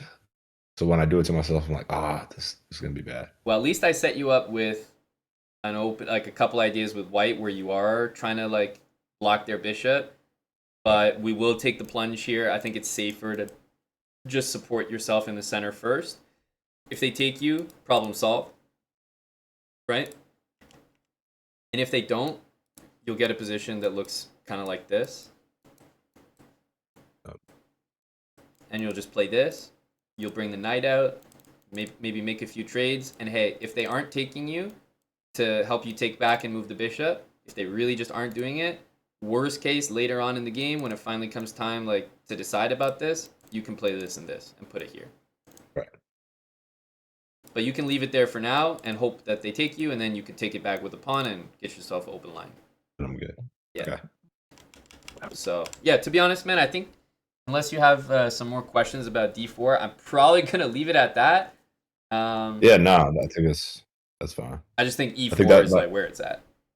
Yeah. I don't really see d4 very often. So, not too worried.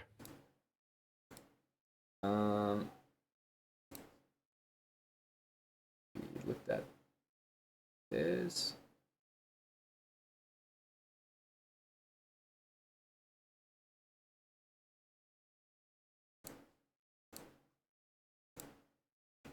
Okay, this was you with the white pieces.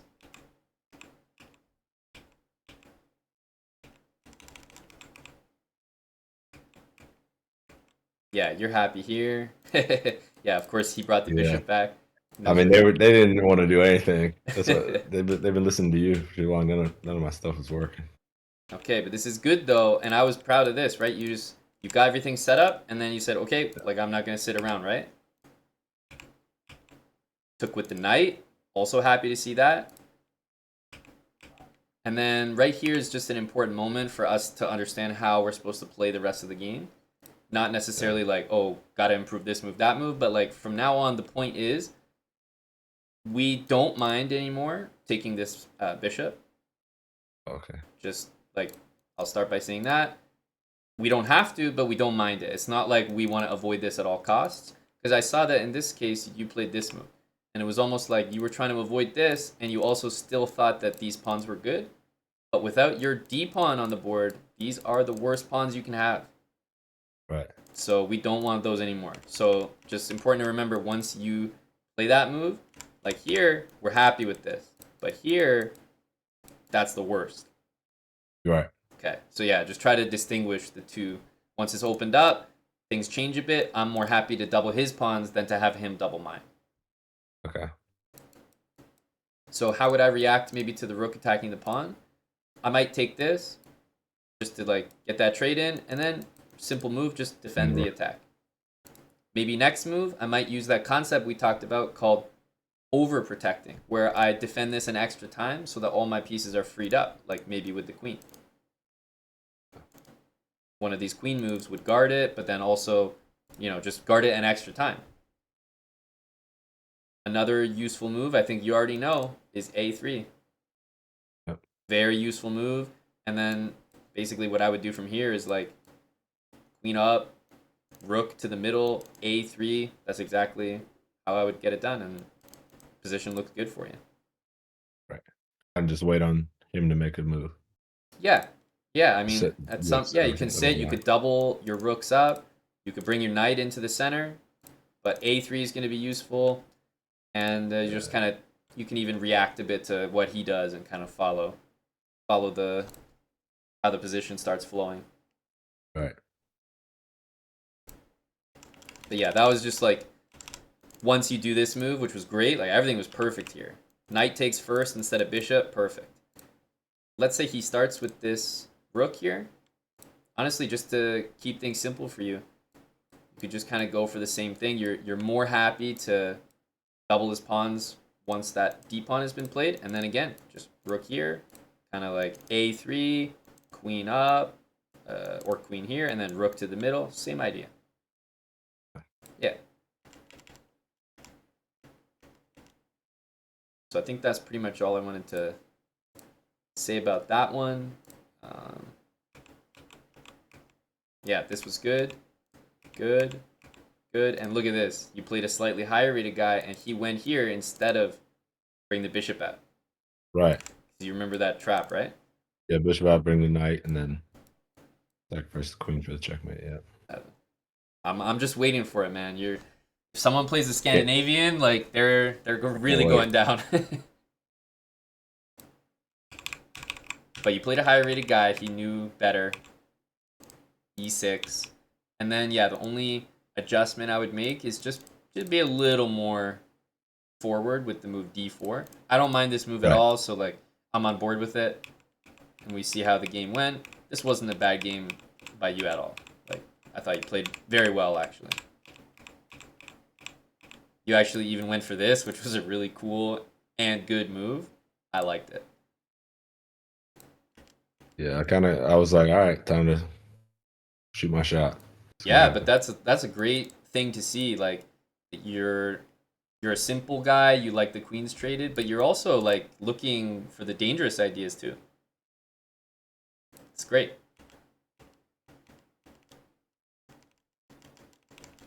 So I just think we can do a bit better here with the pawn, and then still castle, We still like h3. A rook here and a rook here will obviously be great. Queen usually goes well on e2. And then remember this bishop, least effective, probably best, and then also a great option. Yep.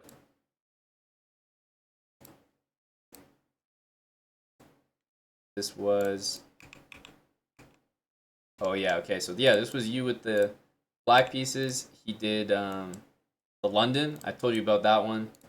We didn't really talk too much about, like, what to do against it, but I mentioned that it could be a really popular try. So I thought you did pretty well here. Yeah, the only thing is, like, when he does this, like, just snap it off every time. Okay. Just take it. I know it feels like maybe you're helping him or helping him on double. Yeah. Yeah, it's worse if you go here because basically it's like you either slightly help him out or you really set yourself behind. Okay. So, yeah, it kind of sucks, but I'd probably take it there. Okay. Yeah, honestly, I think we're kind of okay here. Against this, the other way that you could play is with the pawn up, but you obviously saw the opportunity to just get your bishop out and match him, which makes sense. The only problem that you might find in this is if they like move this pawn really quickly and bring this queen out here, it can be a little weird to defend that pawn because your bishop's not there. Yeah. Right. But honestly, I'm not too worried about it. I would say if somebody comes out guns blazing with this opening on you and starts to play a whole bunch of moves quickly and brings their queen out here, stick with this setup. Pawn up, knight up, bishop here to challenge his bishop. And if he takes it, both are fine, but pawn takes is good too, right? Those are good double pawns. Yep. And then keep it simple with castling. And even to the point where when they bring their queen out like this, of course, this is going to be an easy defensive move to play, but it can actually be a bit of a weakness. Like, hard to describe without getting into the weeds here, but they almost want to see you play that. So, literally, even something like this, bring the bishop out. Let's say takes. You could take it either way here. The only thing you don't want to have is you don't want to have this. Yeah. Right? So you take with the knight. Right. But the number one thing to watch when you have the knight and the bishop there is this pawn will always be threatening to come fork you. So if you ever get in a spot like this, it's like, it's not ideal either, to be honest with you. Yeah. So you could keep it more like this because remember, when they take, you always want to take back like that. So yeah, something like this. And here's the example. If they attack your pawn like this, you could play b6. That's solid. No problems with that. So keep that in mind. Or you could honestly just castle and fully ignore it. And then just say that you sacrifice one pawn and you got all your guys out. You're castled. You're going to like threatening to actually win his whole queen right here. So just giving you two options, maybe depending on the guy you're playing or like how you're feeling in that moment. When they go for this quick attack, you can honestly leave it there as long as you can make sure to castle and defend your rook. As long as you know that's happening, then yeah, give it a shot. Yeah, I like that one. It's really aggressive, really quick, and threatening the queen. Yeah, it can go bad for white. And remember, you're not forced into it. So if you feel like playing it more safe, then yeah, go for that. Yeah. Remember that the knight always goes here, the king always goes here. We always take back with the pawn. Yeah.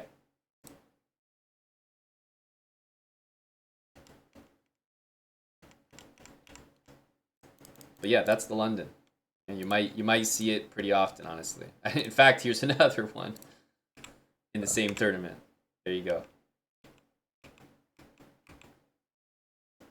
Okay, so this move, again, not bad, but not good. Yeah. Just unnecessary. So let's say we were following what we just talked about, the setup from here, what would you play with black? I would take the pawn out to e6. Perfect. And then let's say that I immediately hit that pawn in an annoying way. If you immediately hit it, I would Yep. take the pawn to b6. Yep, very solid. And your next move is bishop Then out here. and then the bishop, then castle. And you could take that bishop either way. Because right now... Yeah, I feel like I'd take it with the queen, most likely, so I don't get into... Yep, that's smart. Basically, if the pawn's already there threatening you, I like to take with the queen. If there's nothing threatening you, then it's your option. Because this can be nice to cover like the knight square. And if he ever puts a pawn up now, then you could take it and then put the other pawn back up, you know? Right. But up to you, because this is a great move too. No problem at all with that. And then the other way you could play, just to show you the example, is, remember, he's attacking you. You could defend it, or you could leave it. And then move the knight to... Totally. Oh, just move the bishop. Yeah. So I'm going to ignore it. This is a situation where if I took with the queen, that would be not good. Because I can't play castle and knight move all at once. Like, I can't move two things. That's what I needed to happen last time. Yeah. So here I would have to take with the pawn. And then my rook's attacked. So I save it. And my next move is castling. And then move my queen and then bring the rook over. And it's kind of the same type of energy as last time. And you can always make that call. Just make sure that when this move happens, that you can safely play the knight out to either guard the rook with your queen or with your other rook or something. So just throw in a couple ideas so you don't feel like you have to only play one thing. If you're playing a lower rated guy, like, might be smart to just say, hey, like, go for it. I'm going to get castle, and that one pawn is not going to be worth all the stress that you have now moving your queen around. Right. So yeah, that's exactly how I'd handle it. Okay. This one, a little bit of a... Well, I feel like now we've made so many strides today that you might even look at this game and be like, what the hell was I even thinking? These are the back end games. I was just like, what? Yeah, no, I'm we're getting late in the tournament here, so where'd I come up with this, John? So, hey, you got your setup here, and if you were playing the game with today's knowledge, what would you play here with white? Probably overprotect it with the bishop or the knight to f3. And then he would be saying, all right, thank you, Mac. I'm going to play this. So not that knight f3 from you is bad. It's a good move, but this is the one where we just want to play in a different order. Yeah. Take him. Oh, so you can't go there yet. Then you can't take the you can't take that, and so you got that h3 again. Yeah. It's that same structure you're used to. You know where all the pieces go, but the only thing is just remembering sometimes the order in which they get there. Yeah. But here's the thing, and the good thing. You said knight f3. I'm here like correcting you, saying, no, we wanted to go here. But what's the downside of you forgetting that? Like, who cares? This is a great move. No big deal. So don't stress too much like, oh, I have to remember blah, blah, blah. It would be great if you did, but if not, he goes here, so what? You still play h3, you still bring your bishop, H3, you still do all the same moves. So don't like get too concerned that if you make the wrong move, like you're dead lost, because it's not the case at all. Yeah. Okay. And then this was the last game. Obviously, it's getting sloppier and sloppier. Yeah. This was all bad ball. Yep. And so after this move, now given today's session, what would you play? But e7.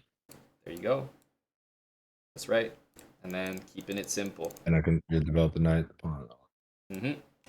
So yeah, not that this is a mistake, but you did this, and hey, he went for this, which can be real tough to answer.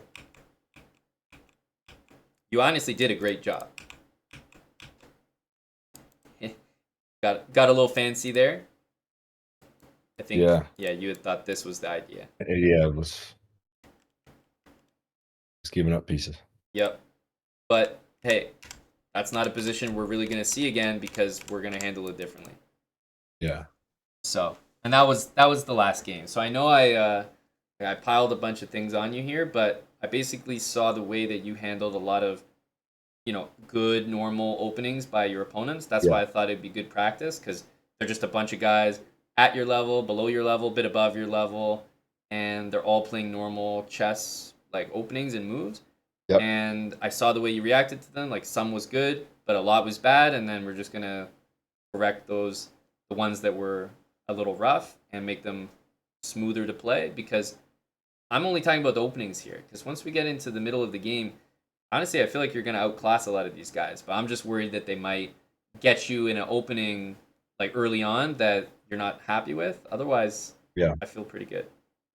Yeah. Yeah. No, I feel the same way. I think the opening is where I'm just like, oh, I'm either like, okay, if I can make it to the middle game and we're even, Hmm. my hopes are that I'm getting better and better. I Exactly. get to open, I'm like, oh, I'm playing catch up. Then that's when I got to force a move here or force a move here.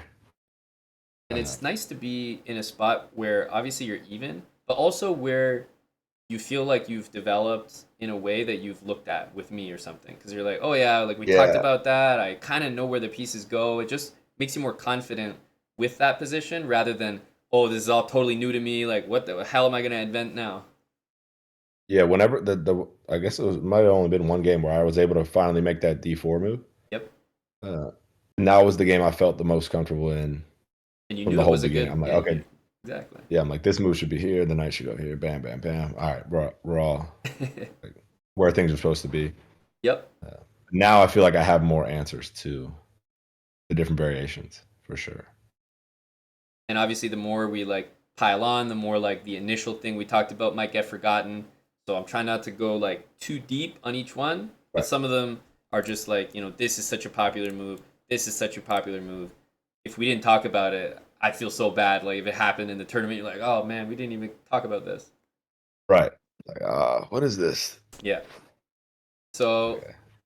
I know that's a lot at once, and Yeah. it's probably a lot to take in. So if you still have some energy, I was gonna suggest a couple games. But what do you think? How you Do feeling? it. Let's do it.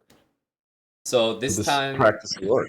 this time, what we're gonna do is you're not gonna take challenges from my chat, but you're gonna do the thing where you go like regularly on chess.com. You click the play, Okay. and then you just go in the 3 minute pool, and you just click play, and you just get matched up against someone random. Okay. And so I'm going to stay on the call with you. Obviously, I'm not just going to be here like feeding you a bunch of moves to play, Yeah. but I'm going to be on the call. We're going to be watching the game, and then after the game, we can debrief about what happened, and obviously, Okay. try to keep our setups in mind from today, and see if you can get any of them in action. Sweet. All right, let's do it. All right, I'm going to follow you and hop in whenever you're ready. All right, here we go.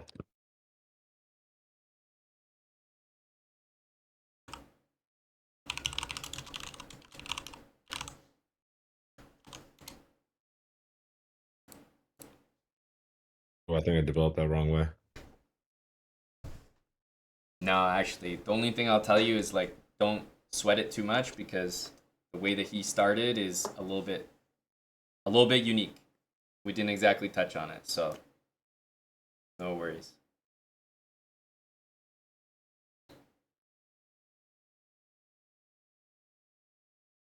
I think the chat knows like every time you spend a lot of time reviewing something, practicing something, then you go test it out and you never see it again.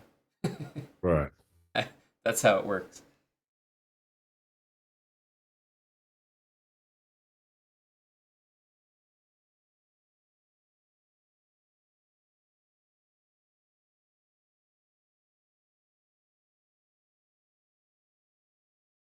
Balls, Marsh. Oh, we got a resub from someone with the username Emmett Smith. Who's some football fans? There Yeah, you go. some football fans in the chat. Come on, man. Hey, good stuff so far. Bishop h5. That's right. He didn't just take the knight. You love to see that.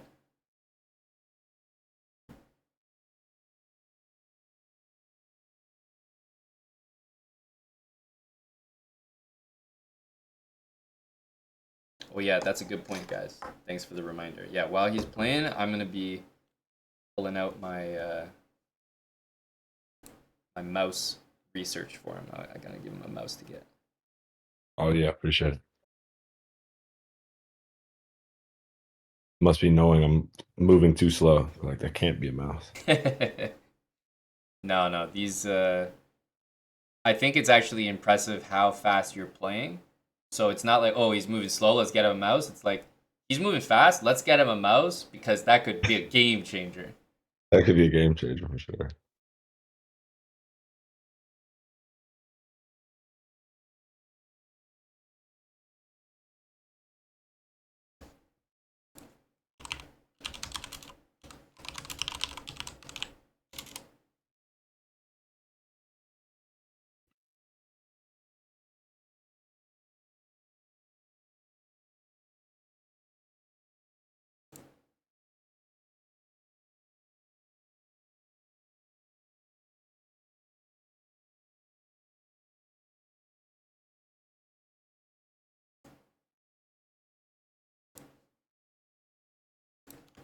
Oh, I did not mean to do that. Oh, that's freaking heartbreaking. Were you trying to go somewhere else, or did you I just slip? was trying to put it back on its original square and put it on the wrong one. Man, I was trying to put the queen back. I was going to push the pawn. this is a great commercial for a mouse right here. My goodness.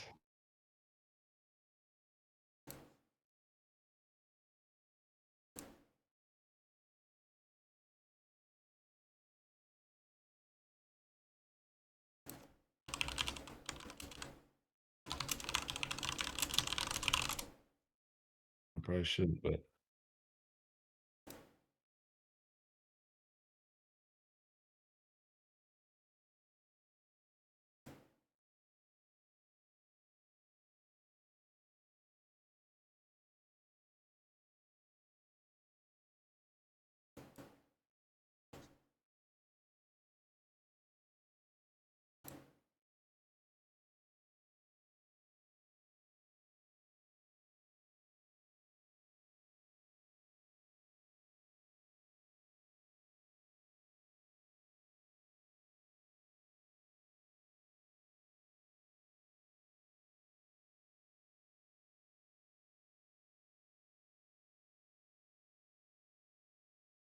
And I have been appreciating seeing you adhere to the no resign rule. That's oh yeah, been the resigning ain't happening. that's good. And then I've been No longer honestly a I've been thing. appreciating that because I promise you, if you keep that up in the competition, it will pay some dividends somewhere.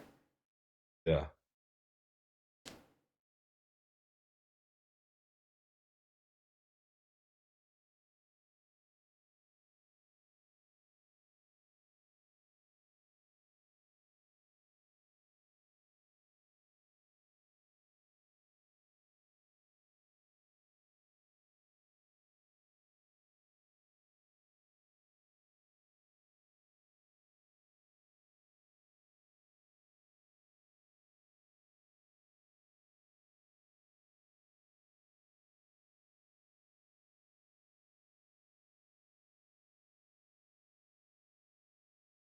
Oh, come on. Move fast.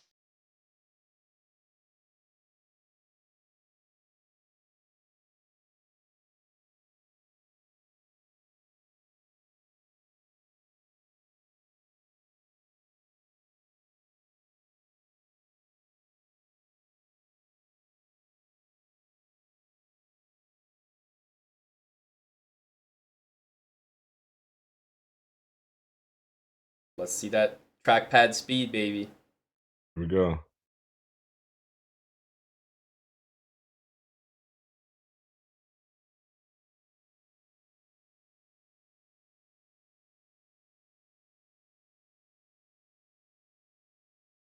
Oh!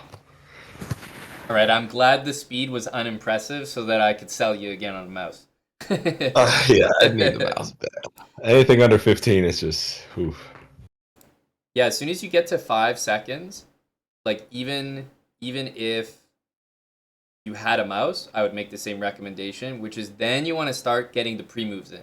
Like you were throwing checks at him, you know he's gonna have to move his king. Get your next move pre-move, like maybe pre-move the Right. next check or something. Okay. But let's go back to the beginning real quick. Yeah, he threw a new move at you. Like he came with this knight first, which is kind of Yeah. unusual. We're not gonna get into it. Point is, I thought Okay. you did fine. You did fine. You went here. You brought the pawn up. What you could do is you could take to bring his queen out and then just like hit his queen. Okay. And So even then if I don't have a pawn in the center, yeah, that's why I was like, oh, I have to have a pawn in the center. That's why I moved it. try to think of it T7. like this. You remember this opening here? It was the Yep. Scotch. In the Scotch, we took it. Yeah. And then this was the one with the bishop. Mm. So try to Then think of it a we little bit fix more it. like that. Like yeah, if they go for that, then you could take it. It'll probably get confusing. Like you'll mix up when you should take and when you should not. So Okay. don't worry about it too much because what you did here is fine. Like you defended it. That's good for me, man. Okay. Takes. You know, this might be a little uncomfortable, but you're still good here. Yeah. So the only thing is when he added pressure like that, you needed to add defense, and you didn't. You went just with the bishop. Yeah. So that's in this spot. It's where I would like bring this knight out, for example. Okay. Yeah. So you either have to take or bring the knight out and just keep adding defense. So again here, And if I bring the knight out there, yep, then he pushes the pawn. Am I just moving the knight right back? straight back.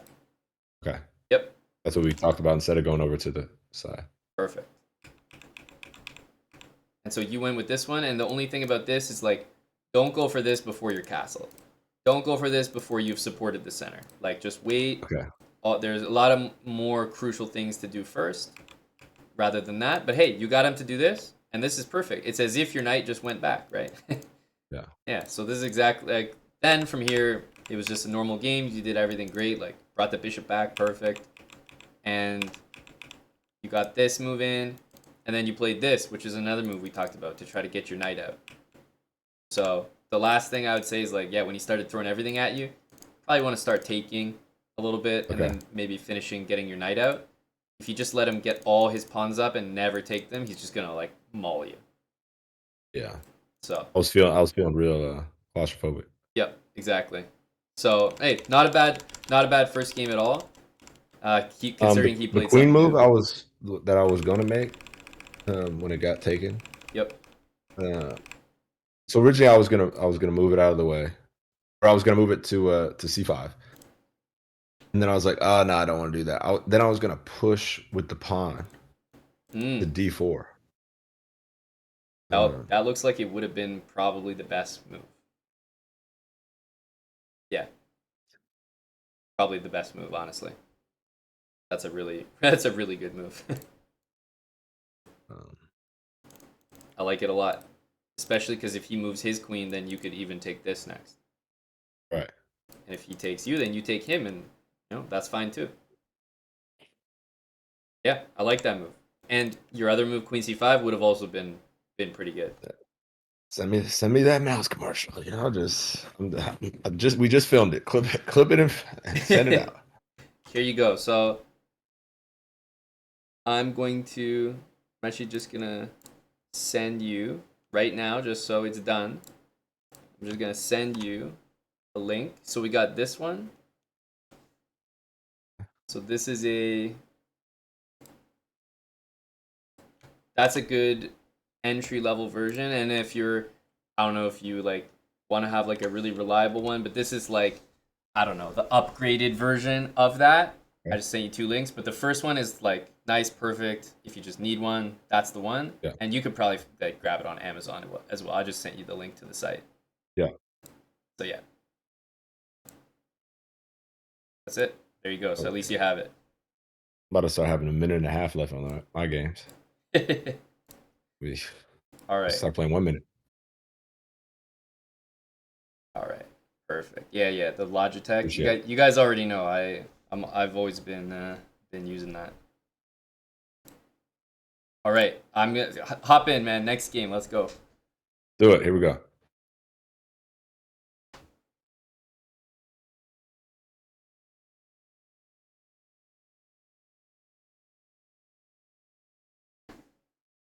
Yeah, Learner, that's a great mouse. Ahold as well. That's the one I recommended to him actually.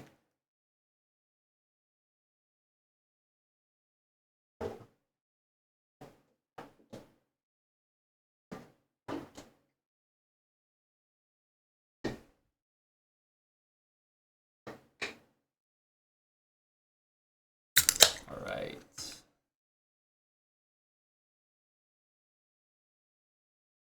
Ooh, I thought about moving the bishop first right there. Very good. Very smart, man.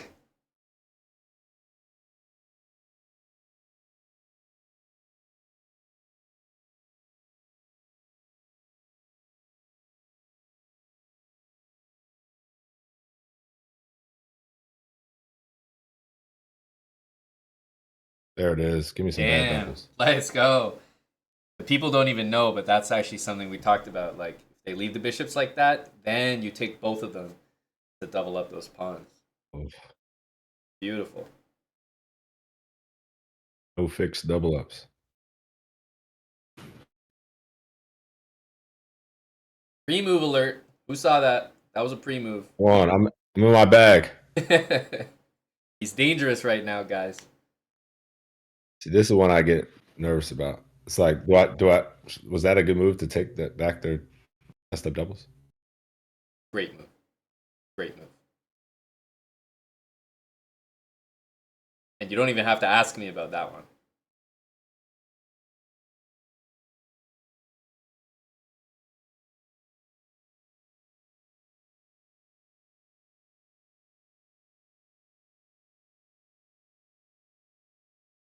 All right, let's go.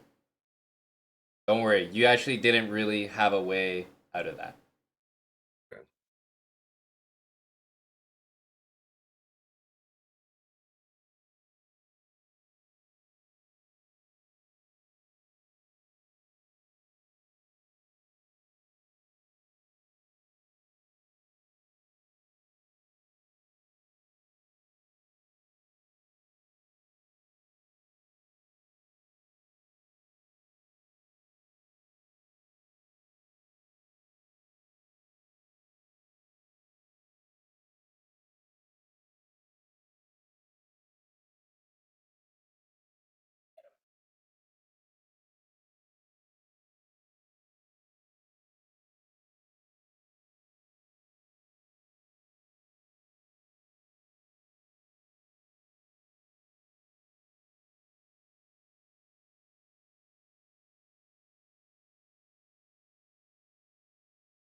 This is great stuff, man.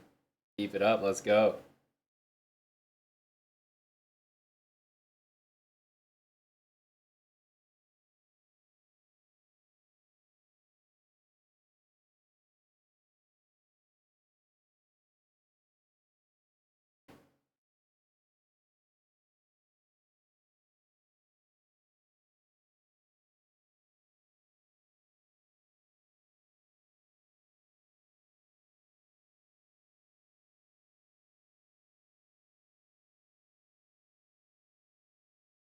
Mm.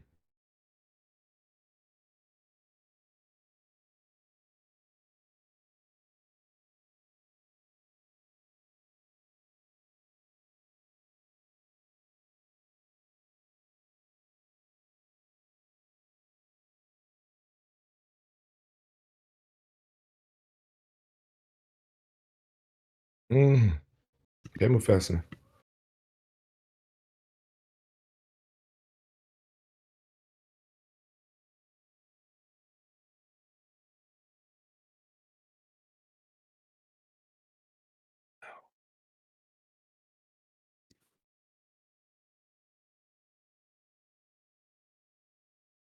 No. Poor end game. I'm not even gonna let you say that. That was not a poor endgame at all. It's actually gorgeous. I don't, Goodness gracious. dude. This isn't meant to be a form of encouragement, but that was probably one of the best looking losses I've ever seen. Like from like a fundamental standpoint, I mean, it was beautiful. The only thing you messed up was the very, very end. He was playing I like took a risk I shouldn't have taken. I don't think trade I needed to do it with the trading the rook. rooks. I Yeah, didn't need to do it. you're right. I should have just moved over to B5 and just took his pawn, and then I would have been in a better spot. I feel like That's right. two And pawns on so rook. truly though, the only mistake you really made was when he took your pawn on b3. Is that Should I have moved? Yeah, you started to move move your the king over. pawn exactly king over, and then like basically take care of the only problems, and then you'll have four pawns ready to crush them. So king Right, over, defend the pawn. As you already mentioned it, rook behind that pawn on b5, and once you have those two moves, like then you can send everything else. right, okay. And then, I mean, the guy was like pretty much pre-moving instantly. But what I witnessed was a great start to the game. We remembered like the double bishop capture, like beautiful. You took a free pawn when you saw it, took a free piece when you saw it, went to an endgame, defended every pawn. When he made a threat, you had it covered. You even looked for like a way to open up the position with a3 because you saw it was being completely closed down, and you knew you were ahead. And then you did the thing in the rook end games that I told you, which is like never sit around and defend stuff. Just keep going for the next pawn. Attack, attack, attack. And you did that. Like you just cleaned up. Kept going after pawns. And then the last thing that you needed to do was just either defend yourself or remembering the same rule of going after the next pawn. Just keep an eye on his pawn, because if you trade one of your pawns for one of his, you'll just have 3 extra. Right. It was beautiful, man. And it's really unlucky that normally when you trade rooks, you should be winning the endgame because you have so many extra pawns. It was actually just bad luck that you just couldn't catch his pawn and he could catch yours. Yeah. It was great. It was a really good game. I wouldn't feel discouraged. Like I see that and I see like 10 things that you're doing better or doing well Yeah. than last time, and like, you know, not the result we want. I'd rather see that than see you do like 20 things wrong but get the dub. Yeah. Okay. Back in, man. Let's go. Hop in, hop in. But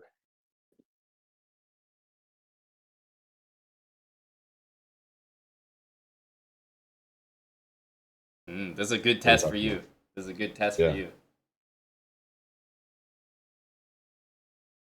Um,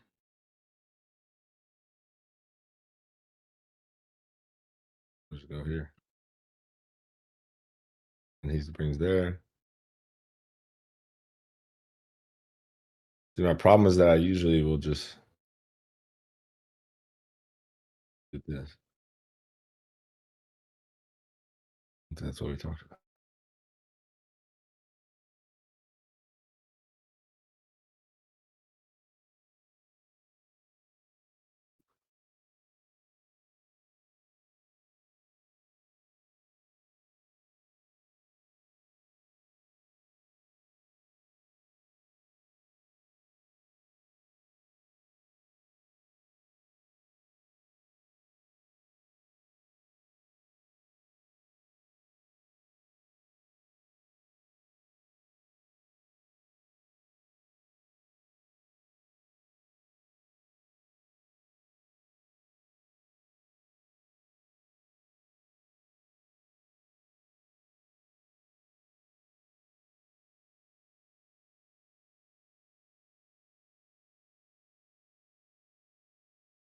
I swear, you got matched against like the guys that are playing at like light speed on the website tonight. I feel like they're just playing just pre moves. Yeah, they literally are. It's mind-boggling to me.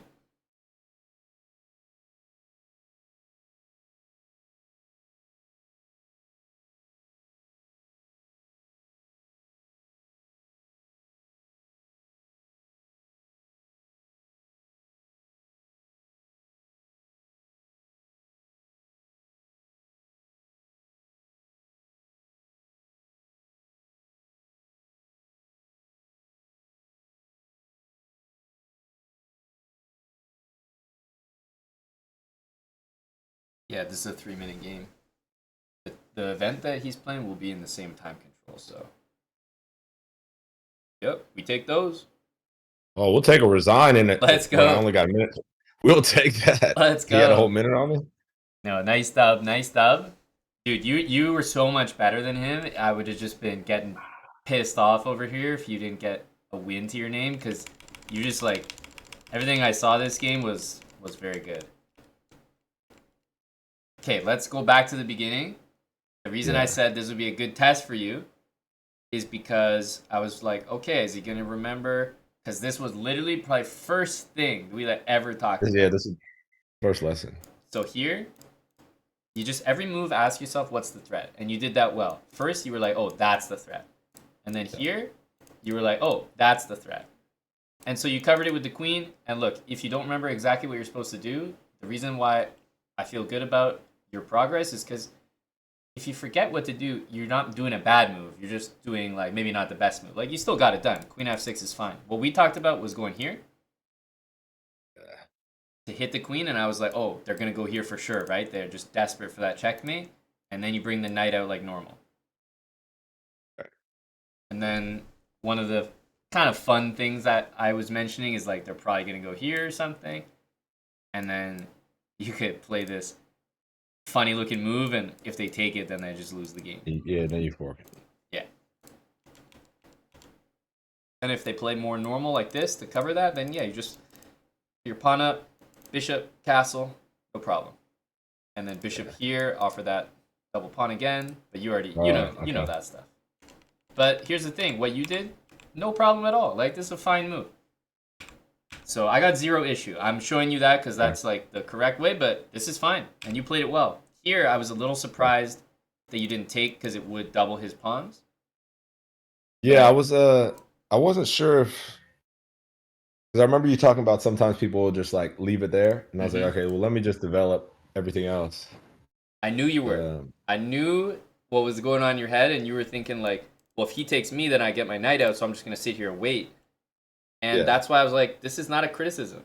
I think this was perfectly fine by you. You sat there and you were like, okay, I got other good things to do, right, to improve my position. This is good. And then as soon as you were like, well, I kind of want to move my knight though. Yeah, now I was like, I need to castle now. So good. So that's why like I have no criticism about what I saw. Yeah. Even though you could have done this to do that, you followed like a really logical piece of advice that I gave you, which was, hey, sit there and wait, because if he takes you, the knight will come out. So like I thought that was perfect. And then when you finally needed to move the knight, you were like, okay, I gotta take it and get the knight out. He goes here. You decide to castle. Here, the only thing I would caution about is that habit of taking with the knight and not having a pawn in the center. You kind of sometimes fall victim to stuff like that.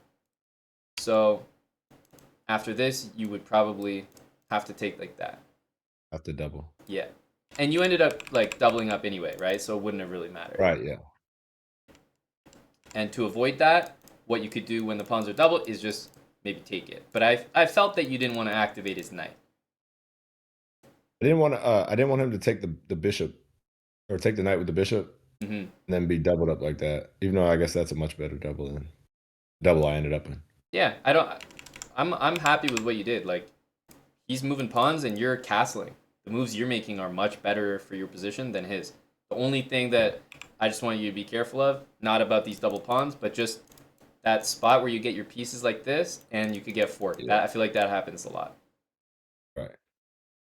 But this was great, man. If I would have got forked there, is F3, that's the move? That's the move. That's the only move. Yeah. But I know that by cautioning you about walking into this, that'll be healthier for you than thinking like, okay, but this time I have a way out. You know, so in case everything happens to you, you're right. You see the resource, it's knight f3, but we're going to work on just not even putting ourselves in that spot. Yeah, for sure. Okay. Yeah, it's great, man. And then like bishop here, because you knew that it would undouble your pawns if you took it. And then we talked about no knights to the side of the board unless you could get it back in right away, and you knew you could. So that's a beautiful move. And then yeah, this was all good, and you just punished his mistake, and he said, "I'm out of here." Yeah, I was surprised. Hey, my man, I'll take him. Let's go. That was a really nice one because he came at you early with the queen nonsense, and I feel like that could happen to you in the competition. But like, Yeah, you took your time, you handled it, and then you're gonna be better than these guys once you get past the opening. yeah. All right. Let's see if I can get a win without a resign. Yeah, yeah. Like really take the soul out of him. Real deal.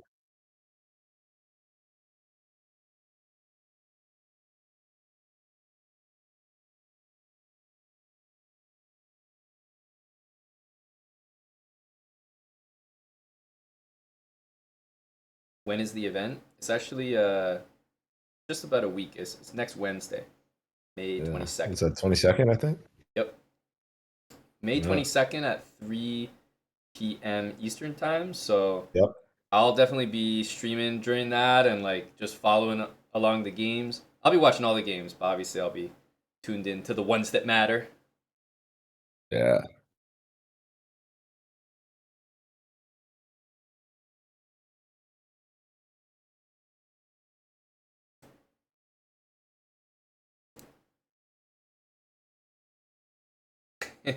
Oh, Joshy, I didn't even realize that that could be kind of confusing. Um, yeah, WR means wide receiver. Yeah, it's a football term.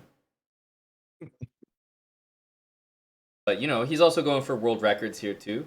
World record as well. A clean sweep of the blitz chance. Uh huh.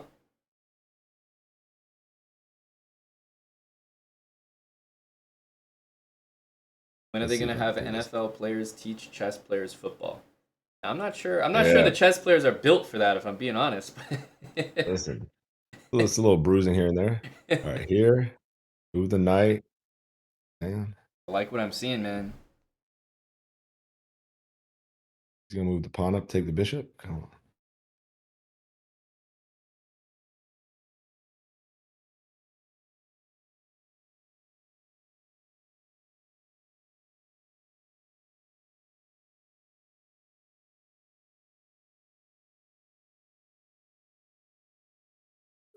Keep clicking clock. Just take his time down. You can feel the pressure. All right, let's go here.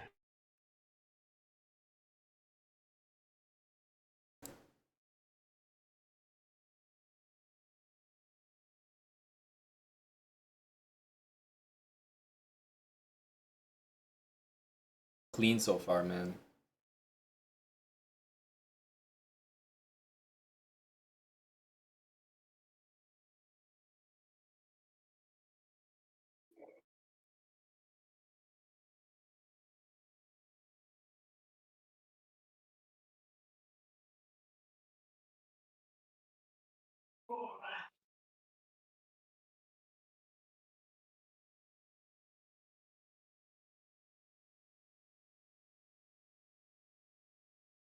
Don't like doing this, but want this workout.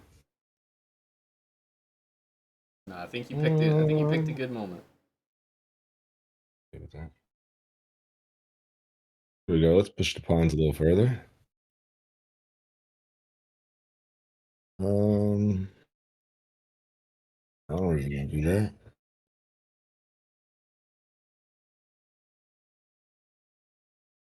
You're saying, all right, I'm okay with a trade, but on my terms.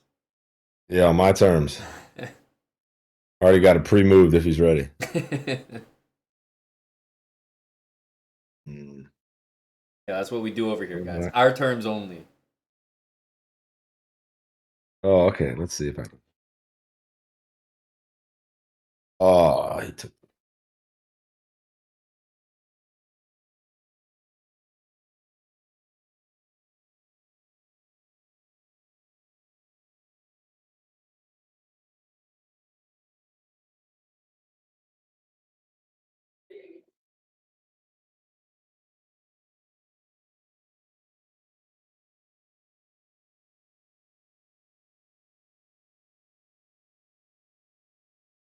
There it is. Keep it eventually. Uh,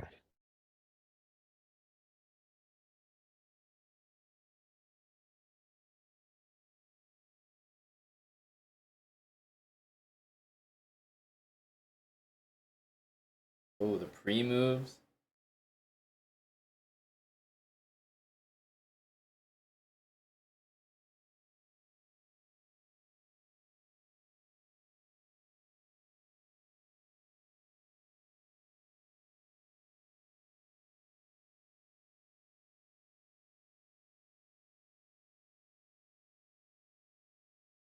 there it Oh, is.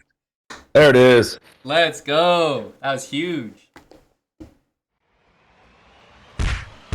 He's oiled up, folks. He's ready. Man, man, that was a clean game. And the thing is, you were playing moves fast. Like, you came up with a plan against this king, just run that H pawn up the board. You were just coming up with a quick plan, executing. You never looked like you were lost. Like, oh, what do I do next? Like, you always just had the next thing, and you were gonna win on time if you didn't win on the board. Yeah, I feel like a lot of times when I'm strategizing, I'm thinking, oh, they have so much time to think, Mm-hmm. and I'm not remembering, oh, this is a 3 minute game. Like this strategy of just pushing the pawn might work, but if in a Totally. 10 minute game, they'd be like, oh, that's not gonna work because I'll just do this or this. But they're not really having the time to think through it all. Yeah. No. No. Um, Like, the only adjustment that you'll have to keep in mind is that for the winners bracket, it is 5 minutes, not 3 minutes. right. So there will be that extra Yeah. 2 minutes, but I still Yeah. think you getting the reps in 3 minute is so much better than like playing only 5 minute or 10 minute or whatever. Like, Yeah. once Right. you're good at this, then you can be better with more time. Just Yeah. use it to just help out. Yeah. I mean, really not much I can say. The only thing I'll mention is early on he came in with the knight. It was actually a free pawn, Oh my goodness. so he Because only I was had thinking, oh, I one. can't. Yeah. I didn't realize it was that at that moment. I was like, okay, if I take with the bishop, I should take with the bishop, but I'm not supposed to take with bishops first, really, Yep. because I don't want to get doubled up. But yeah, I didn't want to get forked with the pawn. But Exactly. yeah, it's Normally, key. the Didn't knight would realize. be wrong because Yeah. it would fork you. So the only exception, only, is the one we're looking at where he's actually just bluffing you. It's just not a good move. Right. So just check every move from your opponent. Just remember, these guys are the same level as you. They're not like way better than you, and every move they do should be trusted. Like they're gonna be making Right. mistakes. So at least just double check them. Yeah. So yeah, it's a honestly, I'd rather see you on the safe side and like not take, and then you never get forked. So I'm not upset about that. Like I'm just mentioning, if you do a double check, you'll see 2 attackers, 1 defender. So Yeah. you're winning the pawn there. But that was it. Like from here, even though I wasn't like, I always say like don't just go here and take for no reason. I'll give you credit that it wasn't for no reason. I think you were trying to. Yeah. I was trying to get that knight So there. I love it. That was not a random move. And then you got your trades in. You got your queen out. I love this move, nice and safe. And then you picked a great time to go here. And look, this is a blitz game, man. Like I have nothing to say about it. You came up with a plan. You were playing fast. Just a beautiful blitz game. Oh. And then you didn't even go for the pawn. You knew exactly what you were doing. That you were, Yeah. yeah, that was sick. And hey, you I got the was win hoping that he you was said you were thinking like, looking oh, they for. just want to trade. Like, oh, he wants to trade pawns. Yeah, exactly. Like 1 for 1. Yeah, because I didn't want him to get his king back out. Because I'm like, now it's turned into a much longer game. Yep. No, that I was guess not great, much. man. That was great. 20 seconds. Yeah, That that's was a good great. one. You're gonna keep the good times coming. Yeah, keep it rolling. We'll play until I lose. So Let's hopefully go. 5 more. Yeah. We'll be here a while, guys. Yeah.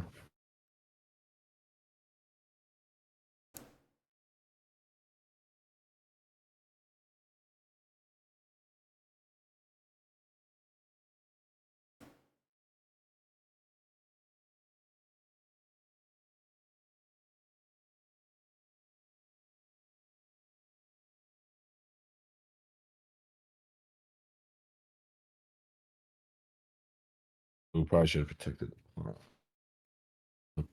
There you go. I think you were greedy with that one. Delayed that move like 5, 6 moves. Yeah. If if you were playing against a different guy and they took your pawn before you had a chance to play that, I think you might feel uncomfortable. Yeah. Oh, is this the?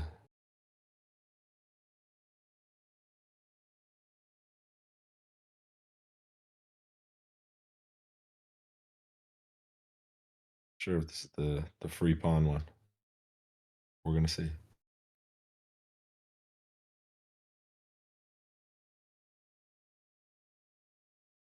I like it. I like it.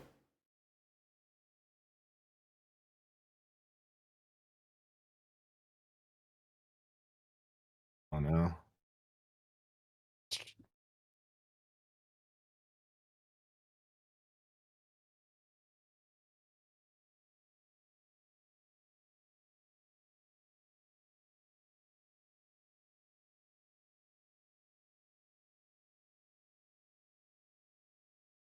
You're good here, man. You are down a pawn, but this is kind of what we had looked at. Like you'll get a little bit of stuff going for yourself here too.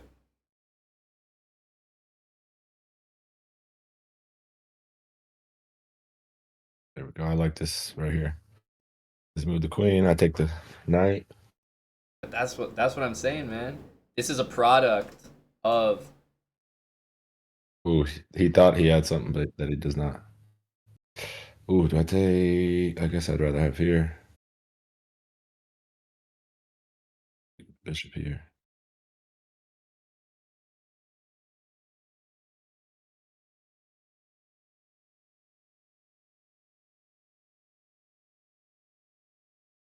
Let's get this knight out of this corner.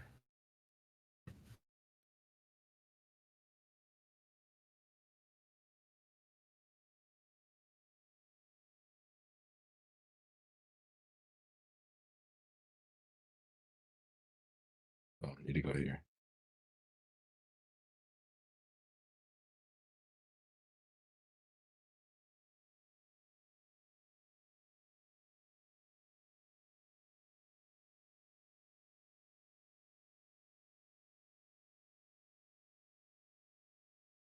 Like that. Bam, take this. Yeah. Yeah.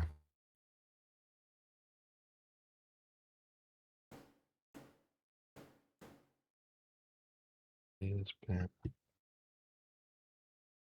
hey, baby, right there. That's why we play that H6 move right there. Yeah. Paying dividends.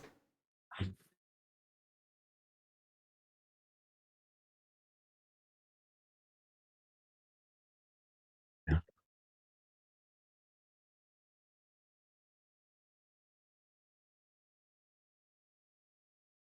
Come on. There we go. Oh, that might have not been the right one. Should have took with the rook. Be all right though. Still take it. We'll still take it. Damn. Oh my goodness. You're doing him real filthy right now, man. Bishop H3 discovered mate.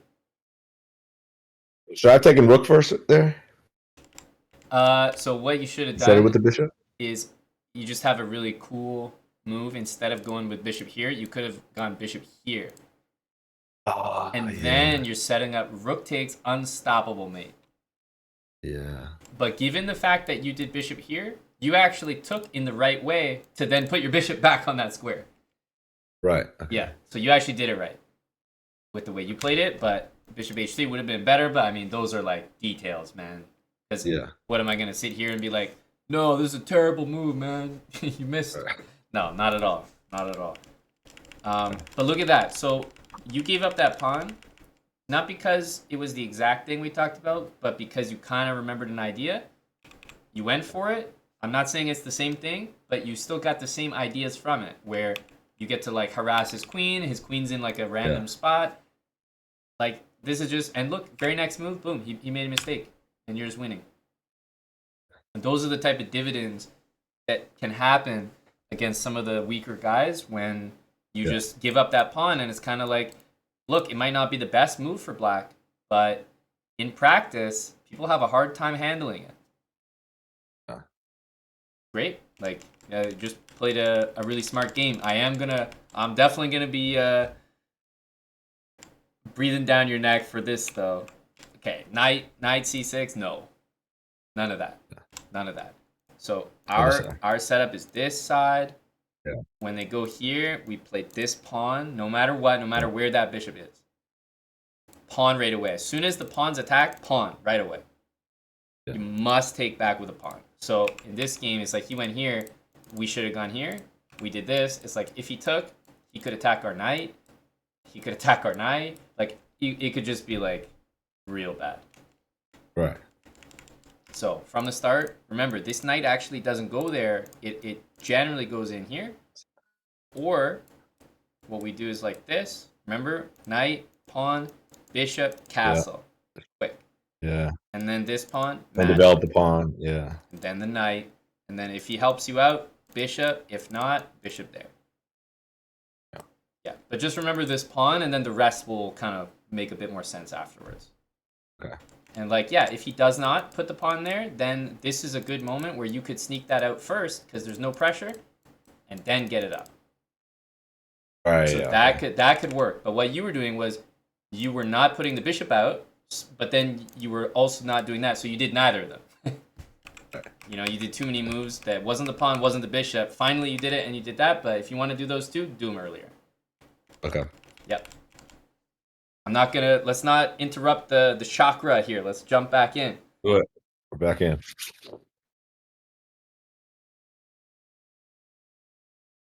There we go.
Hmm.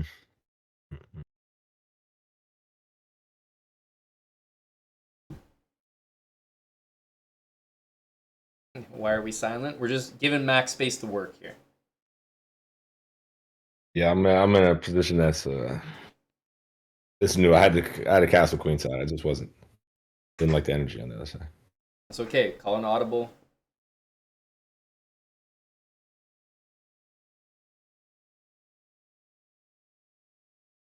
Hello, DLM. Yes, it is. Welcome to Mac TV. Like now I can do this. There it is. Now I can win a piece. Mm-hmm. Well spotted, man. Well spotted. That's why those knights on the side, I always caution you about it. This is exactly what could happen. Yeah. Expect that move. Pretty. Move this.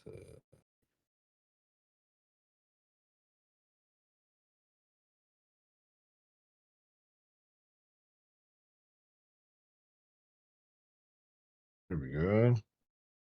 Let me go right about here.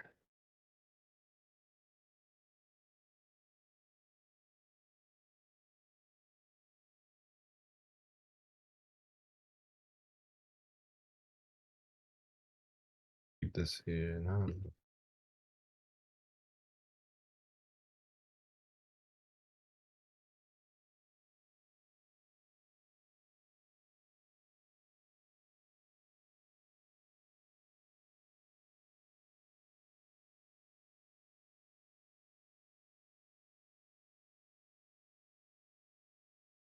Risky business.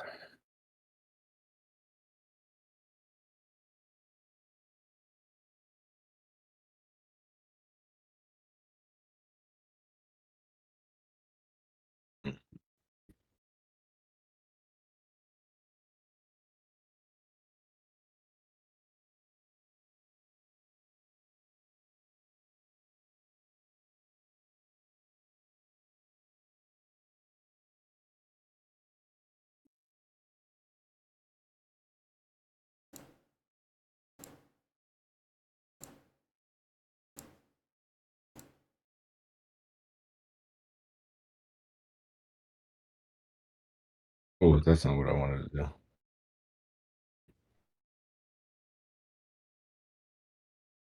take that. That's not what he wanted to do. Yeah. Oh yeah, if he doesn't make the right move, this is gonna be checkmate. Take the pawn.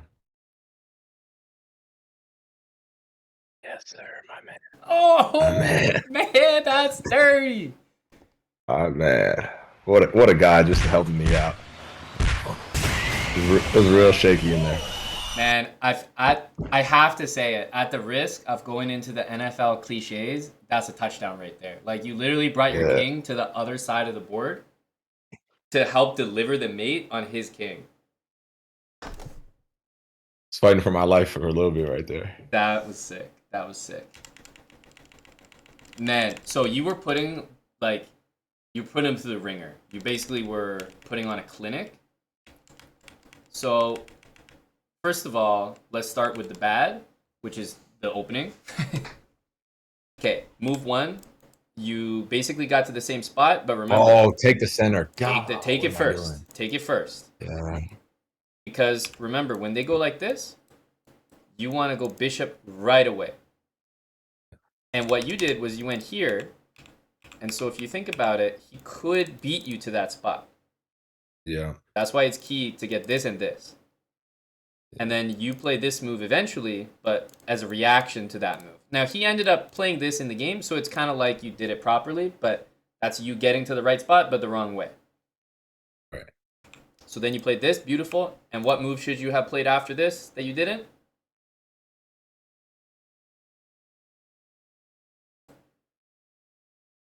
Not with the bishop going, right? No, not with the bishop. Yeah. You actually played this one, which I'm happy to see from you, but you could do even better here.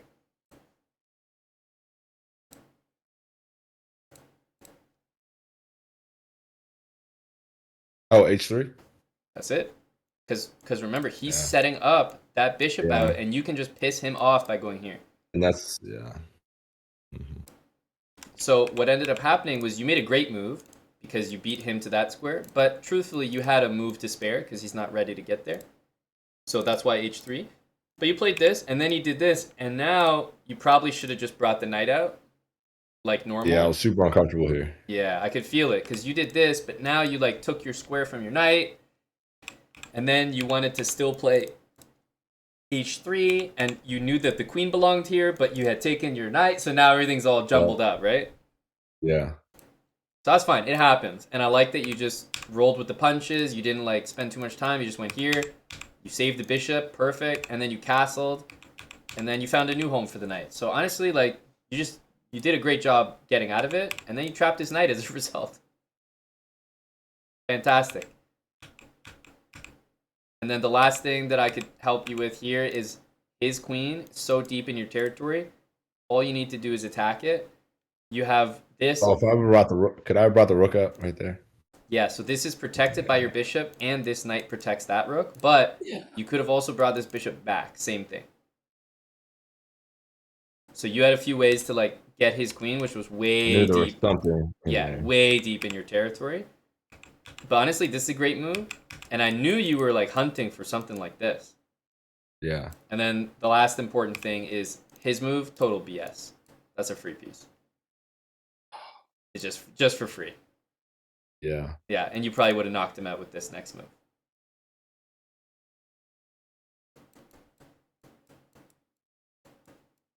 Yep. Technically. Yep, I knew you were looking at that. Yeah, And I was like, there's something there. I don't know. No, Whatever it you is, have but a there's you have a something. good instinct for sacrifices. You don't do them random. Whenever I've seen you do them, it's like you plan it out and prepare it.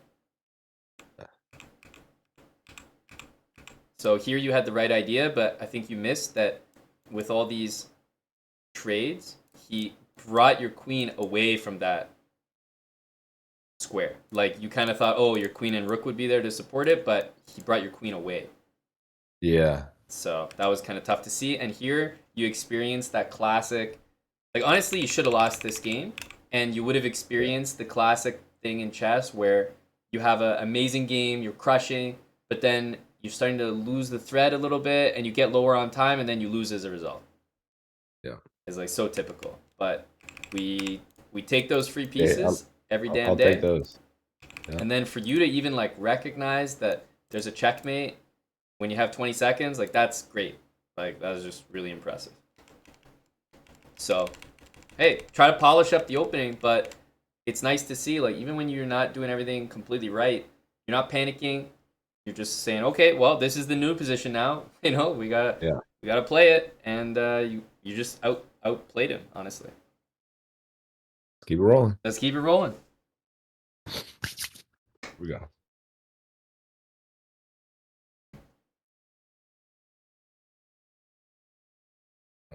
And I'll be here. He's just giving you the extra time odds. No big deal. Yeah. We'll take those too.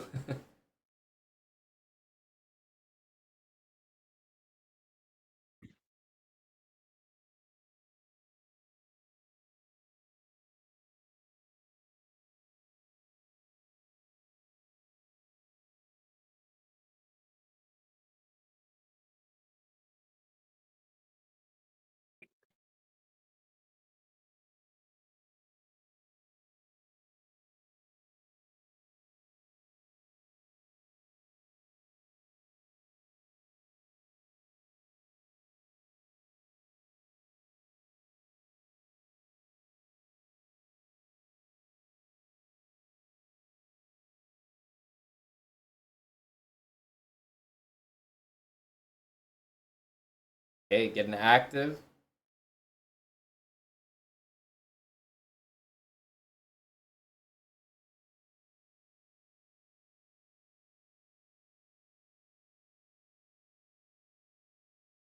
Mm.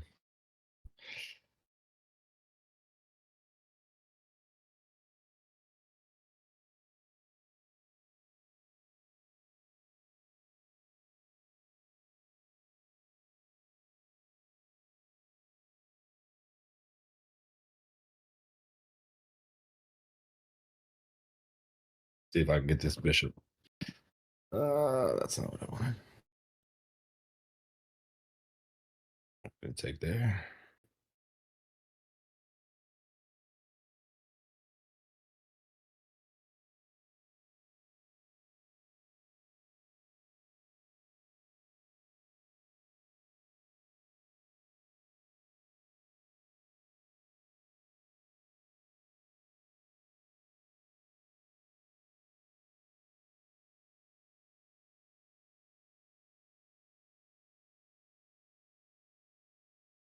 Give me a freebie. Come on.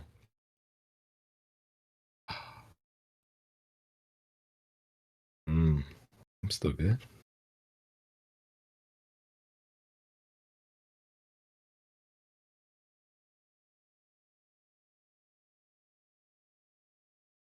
There it is. Give me a rook.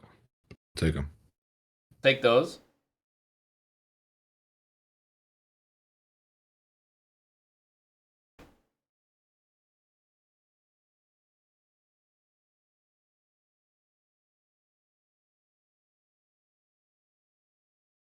You know, you did what you needed to do in there. Now you're getting back up. Yeah. In and out. All right. There's gonna be some. See if we can do some major sacrificing here. If it works out well, to end up forking the king and queen. That didn't work out anything like I wanted. Let's see. It feels fixed. Here we go. Let's do this.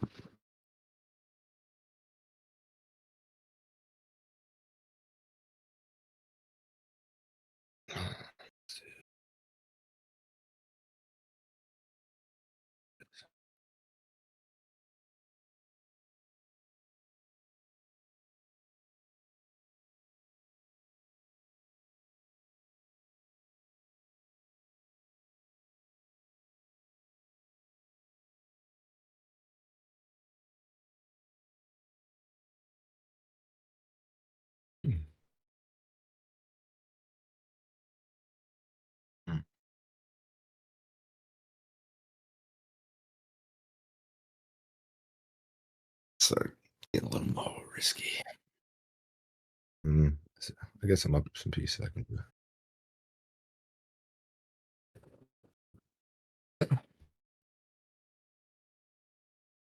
Let's go here. Come on, take the pawn down. Take the b7 pawn, please. Do it for me. You're baiting him in, man. Yeah, come on. Do it. Is that similar?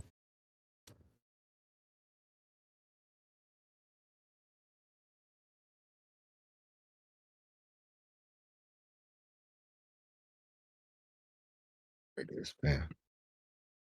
Beautiful. How do you undo a pre-move? Right click somewhere or left click somewhere else. Could have checkmate, but next move. Don't move the bishop. Oh yeah, I forgot. Forgot he's on a trackpad. Yeah. That wasn't much help. All right. It's all right. Let's go. Man, that was a crazy one. You're actually popping off right now.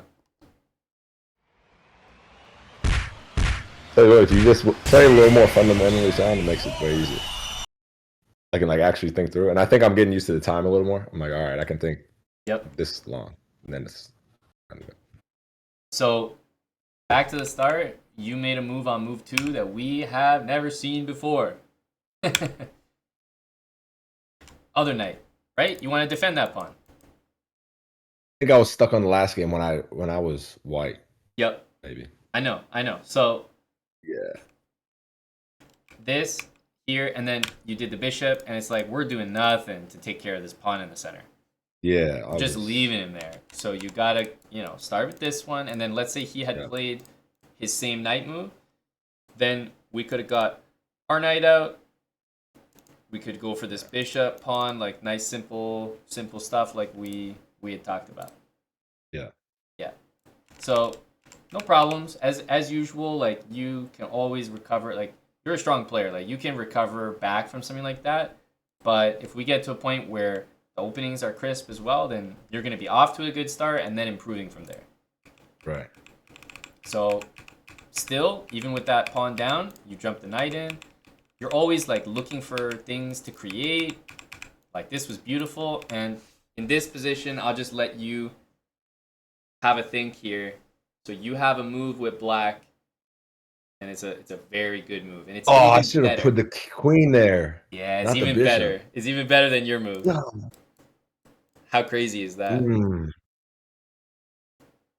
And then you just finish him off there. Yep. Would have been way cooler. Yeah. A minute 50 left? Yeah, but you didn't know to look for it. And on top of that, this was right in your face. So it's like, yeah, it's easy to be satisfied with that. But no, that's not a knock on you. Like you should have spotted it. But now that you know about that idea with the long range bishop, taking advantage of that pin, you're not going to forget that one because that's a sexy one if you ever get it. Heck yeah. So yeah, but honestly, like, good stuff, man. Just a good game. Like, not every move is perfect. Like, he's hitting you. You went back. You decided to just pull the trigger. Sack. I love it. Yeah. And then here, this is a sick move. And then I don't even mind this one because you knew that you were fine. But obviously, in hindsight... Yeah, I tried to unpre-move. Y'all, like, right-click. I'm not there yet. Give me a couple days when the mouse comes. Wait for it to arrive.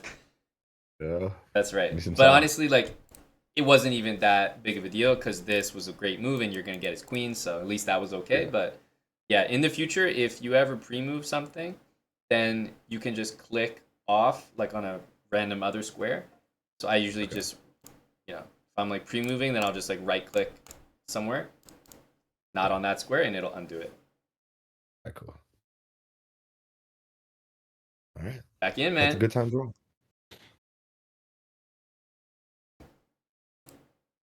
Take night, go back the other night. All right.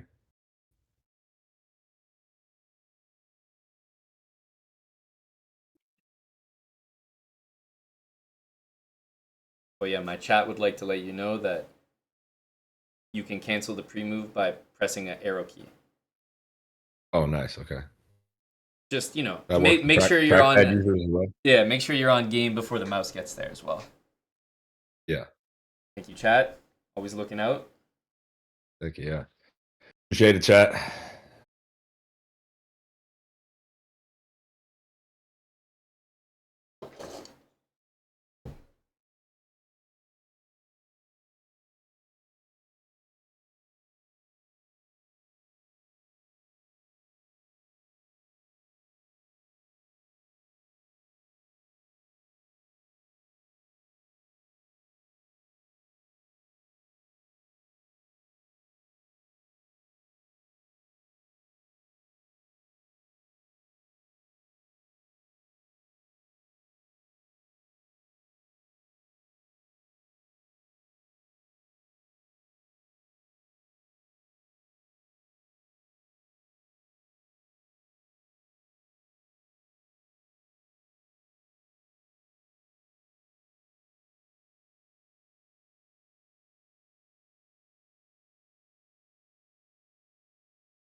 Mm. Yeah, you're definitely in a spot I don't think you've been in before. But probably Yeah. here you feel the pressure that he's creating on you just by keeping that bishop on that pin, right? Yeah. So that's why I've And I been feel telling like you like keep it there yeah. because it's really annoying. Yeah. I'll just have to that's the opposite. We'll see.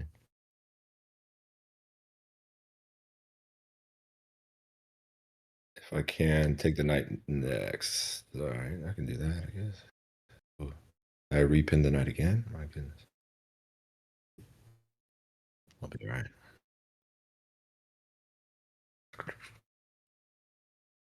Let me check this here.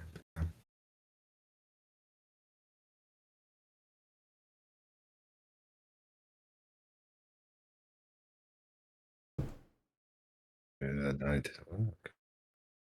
Okay with that. Thought he was going to take there. I'm all right with that. Yeah, that's right. I think he could have. Yeah. He was definitely up one. Mm-hmm. Oh, I guess he's getting back to it. Let me get a little extra piece on my side then.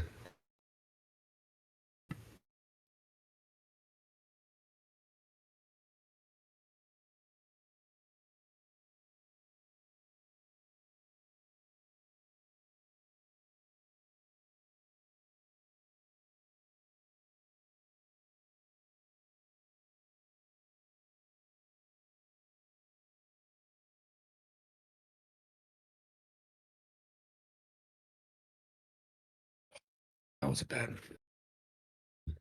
Should have seen that.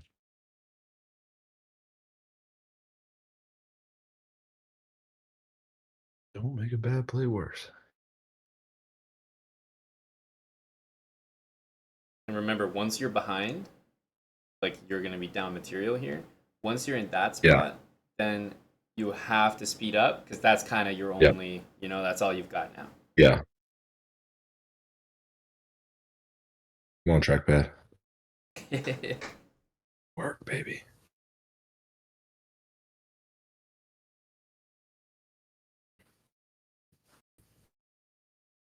Good speed, good speed. Oh. Here. Good decision.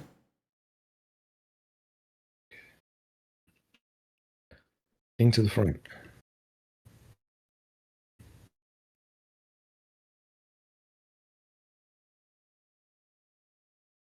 Nice, make him nervous.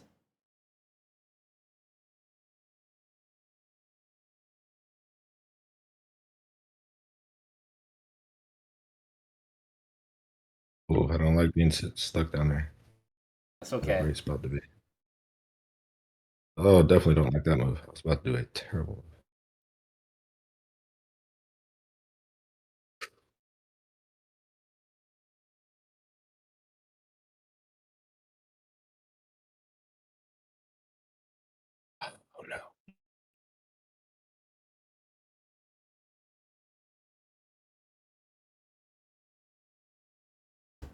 Oh no.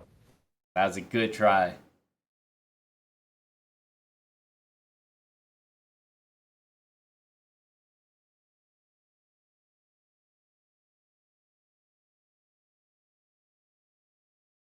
Oh shit. Oh. Man, that I don't feel too bad about that. There's not much you could do after you lost the piece. And let's not forget that's trackpad Mac as well. Yeah, let's track that Mac. Wait till I get the mouse. Just yeah, that was a good run. That was a great run. That game, I gotta get sharper with the openings for sure. I think I was a little even confused here when he didn't take it all the way back. Oh yeah. That's fair. I was like, okay. The more I'll experienced still. players that play this, you'll see them like basically they feel if they're gonna come all the way out, and it's not worth their time to go all the way back. So they try to like make use of the queen a little bit. Yeah. And for you here, you have the number one option that I always mention, which is do this ahead of time. Yeah. And that sometimes that just stress off your back. You know that's a really annoying pin in chess, and if you just don't have to deal with it, I feel like that makes your life easier. And Yeah. apart from that, the other one was like bringing the bishop out. I like that you did this move. He attacked you, but remember, he's still not threatening it right away. Right. So still, this move is there for you. And then at this point, if someone does get the pin on you and you haven't moved this, it's usually a nice idea to just like get out of the pin. So now you have freedom to move this. Right. So you went out. H3, by the way, is a good move. You can go here now. But you went out here, and it's like, are you ever going to take that? If the answer is no, then, you know, going out there doesn't really do much. Yeah. So, yeah, you just kind of got yourself in a new position that you weren't familiar with. So I think to just get ahead of all of it is that early H3. It can be just really useful to not have to deal with that. Yeah. What a run. Man, it was a great run. I'm actually going to look. I thought it might have been my most wins in a row, and definitely in 3 minutes. Let's see. So you got 1, 2, 3, 4, 5. 5 wins in a row. That's not too bad at all. Yeah. Picked up like 30 points or something, 30 elo. Stack it up. Man, that was I know the guys in the chat were pretty impressed there. Like you even put together this game, which was like, 90% accuracy. That was beautiful. Yeah. I mean, it's kind of crazy the flow that you can get in and just like the pieces just know where they need to go.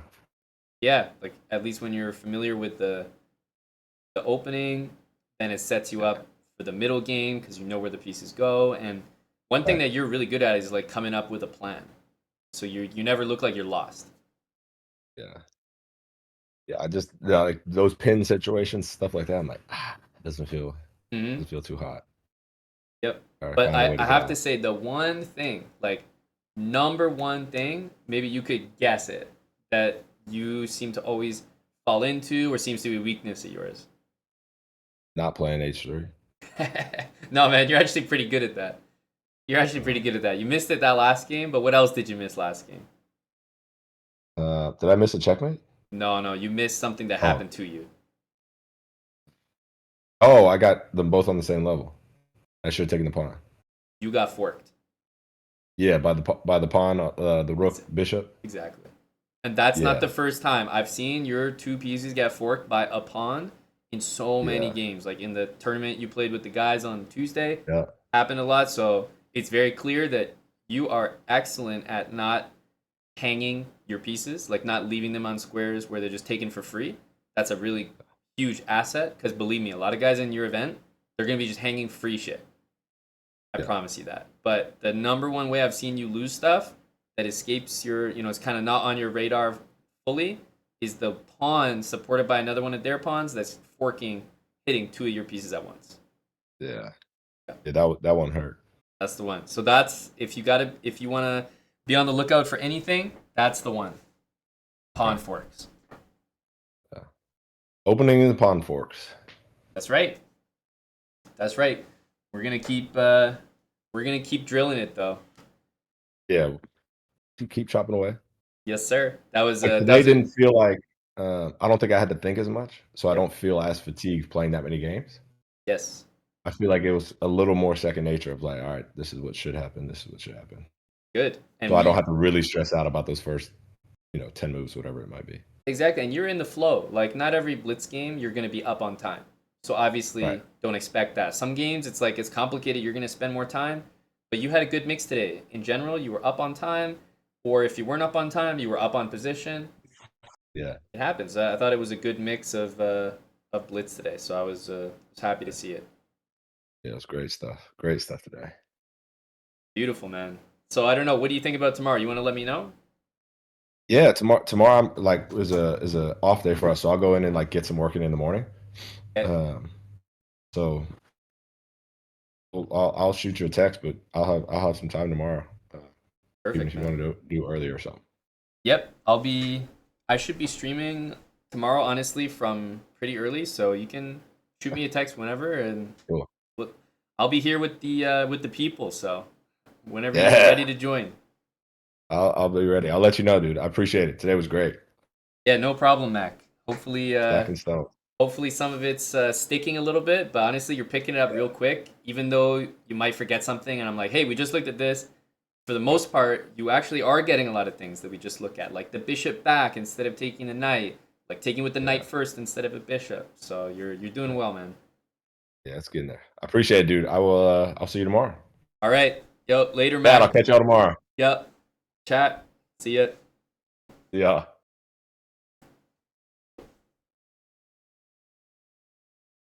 dude. I'm telling you, how is he not gonna win this competition? Like what? 5 wins, but 5 disgusting wins. Like he was sacking pieces. He's ready for the rook end games. Like he's looking lethal out there. Lethal.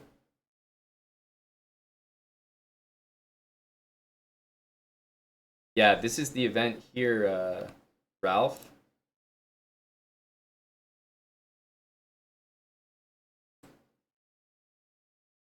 It's called Blitz Champs. Here, let me put a little music on too. It's called Blitz Champs. And it's May 22nd. So it's if you watch the NFL, you'll definitely recognize a lot of the names. Um, but it's NFL players going at it in chess. And so it's going to be 5 minute chess with 3 minute in the losers bracket and 3 minute in the finals if needed for, the double elimination format and 3 minute for the tie breaks. That's why I've been telling him get good, get comfortable with 3 minute chess. And, the 5 minute will be there. Might get him to play a few 5 minute games later on, but I think 3 minute is solid. Yeah, I gave him the mouse, Ralph. I'll send him a text right now.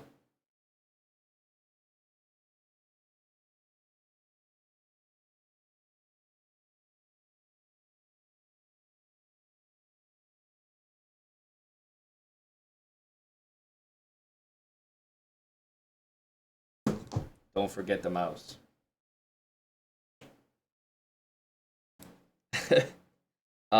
Yeah, some other guys are getting some coaching. I know Drew Tranquil is a good player. I saw him compete in the last event. Same with Chidobe Wuzie. He played well. So Canty is coaching Justin Reed, who's also in the competition.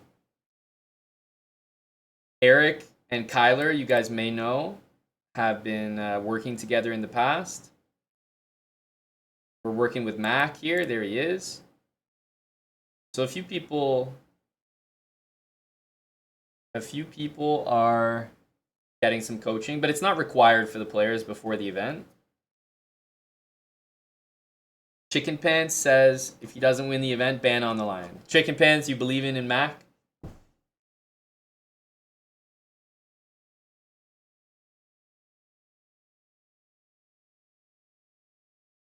Two-month ban on the line. Mac takes home the dub.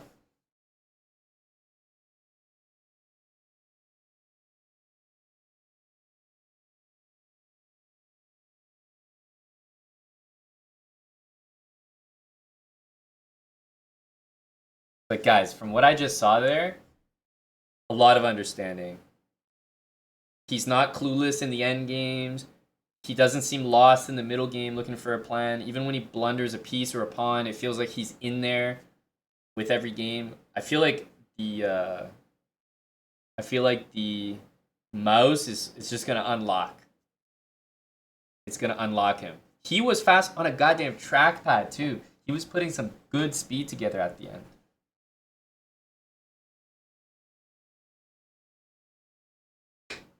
All right, Max says the mouse is ordered, Ralph. Confirmed. Thank you for the reminder. Mouse ordered.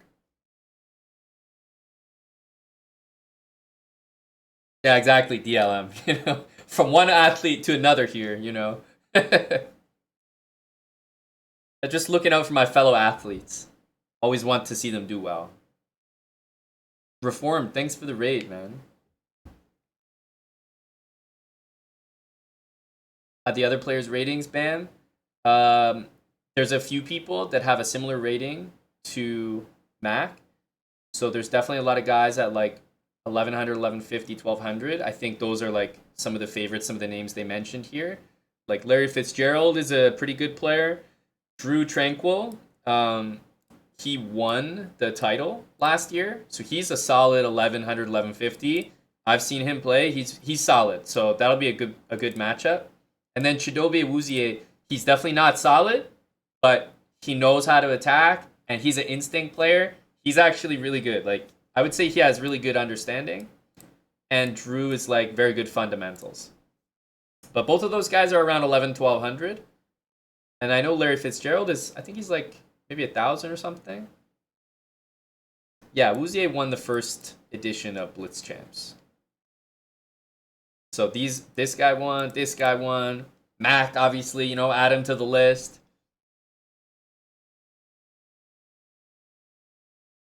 It is our guy's first event. That's right. Mack Hollins. New to Blitz Champs. Yeah, honestly, he had a pretty good vibe to him, Bamdeezy, from what I saw from following the event last time.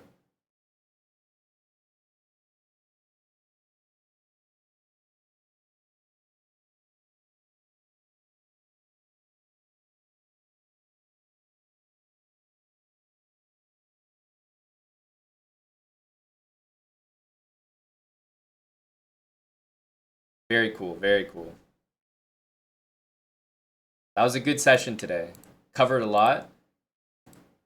And honestly, him playing in the UTT, I think really helped because reviewing those games was pretty good, pretty helpful. Yeah, I agree, Ralph. And here's the thing: he's competing in the pool. He's competing in UTT against. I mean, let's be honest. UTT, you guys always complain, is a super strong event. Plus, you guys all play regularly. You're immersed in chess. So I feel like if he can even compete in those two situations, the pool and in UTT, then when he gets into the Blitz Champs event, I feel like he has a lot to look forward to. It should be relatively easier competition there.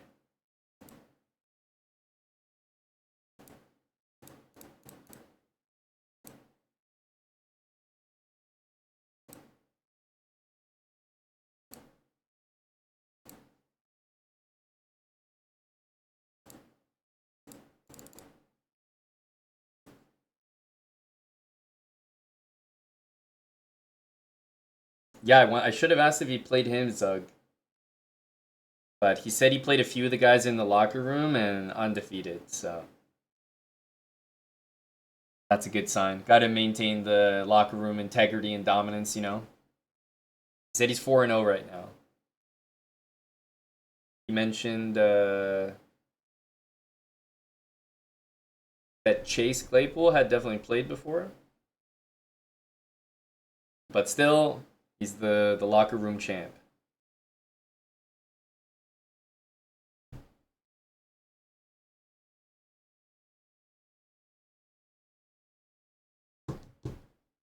Yep, that's Moistad's buddy.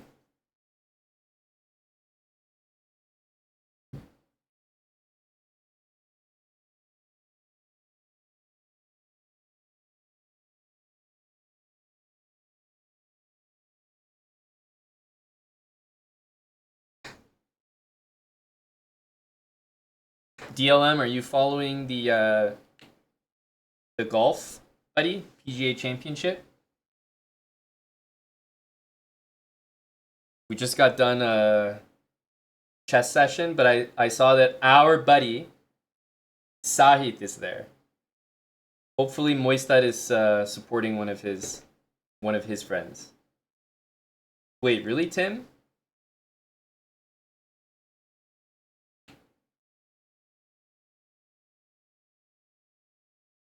Had tickets and skipped? Oh man, I would have definitely gone. Eric and I had a good time at our at the, I guess it was the Canadian Open golf event. It was the first golf event that I'd ever been to. I don't know about playing it myself. I'll get into it as I get older and the belly starts developing. But watching it, it was definitely fun because you don't actually need to watch. Like you don't need to pay attention. It was just a good time. Yeah, exactly, chicken pants. I thought it was not too bad at all. The reason I brought up golf is because we have a nice promo at Underdog right now that I wanted to tell you guys about. Let me pull it up because the event just started. So if you guys have an Underdog account, they have a nice promo slash special right now. And they've also added golf as something you can do pick'ems on and drafts as well. Any golf pick'ems there, Tim? I placed a few myself. Here, let me show you. So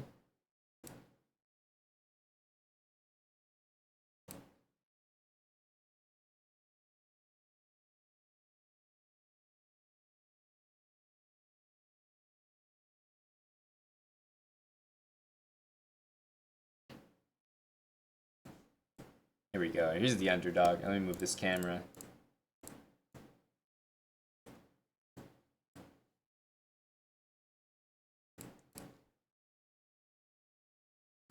You would not bet against the newly divorced McElroy, huh? Man on a mission? For real? What's that, witch pawn? So, Underdog, we have a nice promo on right now. They've actually upped it. So if you do !Underdog in chat, you'll see that it's $100 deposit match, 100% deposit match up to $100. It's actually $250 now. So if you make an account, deposit, they'll match $250 with code ChessBra. So that's nice. Phil Mickelson gets your bet. That's an old name from when I was like growing up watching golf, PGA. It was like Tiger Woods, Phil Mickelson. Those were the names, man. Those were the names. But yeah, you can sign up with code ChessBra there when you make an Underdog account. So if you're in US, Canada, you also get a special pick. And what I mean by that is, I believe, is it Scheffler? I think it is. One sec. They sent me this. Yeah, okay, so it's Scotty Scheffler. So you basically add him to one of your pick'ems. Pick'em is just like, you know, higher, lower, strokes, birdies, bogeys, whatever. You can take higher, lower. Obviously, for strokes, 0.5, they're giving you pretty much a free one. So you can kind of add it to your pick'em. And then just add another outcome, and obviously you have a very good chance that it hits. So it's kind of like a free slot. So we go over to the pick'ems. Yeah, the Underdog website, underdogfantasy.com. We got a link in chat you can use if you want to check it out. Obviously, they have a Caitlin Clark feature. Go, Caitlin. Right? Higher than 0.5 points. So this is what I mean. It's like a gimme. But if you sign up as a new user, then you'll also see one for Scotty Scheffler. Higher than 0.5 strokes. There you go. So it's another kind of free one like this. So you can add it to the pick'em, and you need to have at least 2 outcomes in there. So I could have like, Jokic higher than 8 first quarter points, and then take the freebie with Caitlin Clark. Obviously, she's gonna hit it. I could, if I was a new user, signed up right now, get up to $250 in bonus cash when you sign up. I would get the Scotty Scheffler, add it to my pick'em, maybe throw in Jokic as well. Can you tell I'm a Jokic guy? And then there's obviously a very good chance that hits. But the reason that I'm talking about the pick'ems is that they added golf. Like, they added PGA as its own category. And definitely not every site will have it. So this is pretty new. This is pretty exciting. Brand new, newly added from Underdog. So I wanted to shout that out and make sure guys that had an Underdog account knew that you could do golf drafts and pick'ems. But then also, that the guys who weren't on Underdog, there's a nice incentive, up to $250 in bonus cash, as well as pretty much the freebie Scotty Scheffler pick. And then on top of all this, we got our boy there, Sahith. And I think he was doing really well. Let me see. These are live, right? Look at this, man. 6 under. Sahith is like into chess. He's like 2000 rapid on chess.com. And he's doing like amazing. He's doing amazing. At least to start off. So I was happy for him. Eric has that photo on Instagram.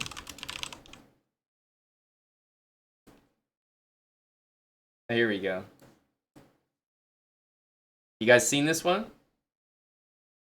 Myself, Eric, and then Sahith had him by the cave, did some chess. Now the guy's 6 under at the PGA Championships. We take those. No, but super happy with him. The guy's so nice, and he's like 2000 rapid in chess as well. So feels like he's just a natural talent. But he's so young and like exciting player to watch. So if you guys don't care about golf, you have no horse in the race, send your energy to Buddy Sahith. He could use it. It'd be crazy if he took down this tournament. Like, that would be nuts. But I've definitely had a bit more of a vested interest in golf and the PGA Championship, but golf in general. Just after meeting him and kind of talking to him about the professional scene. Let me tell you guys, if you'd like to make some money, get out of chess and get into golf. They got some more dollars there for you. But there you go. That's my golf connection. So I was like excited to see that he was doing well, and trying to get a few more people signed up to Underdog. Use code ChessBra when you make an account. But it feels more interesting to follow and put some pick'ems in when you actually know some of the guys there, or you're at least more exposed to it. So I think having golf as a section on Underdog with pick'ems and drafts will help do that. To reach PGA Tour is unbelievably challenging. I know, like, it is nuts. But Sahith is like, I'm definitely rooting for the guy. So I made some pick'ems here that you can see, and we can kind of watch them play out. Right? So we got this.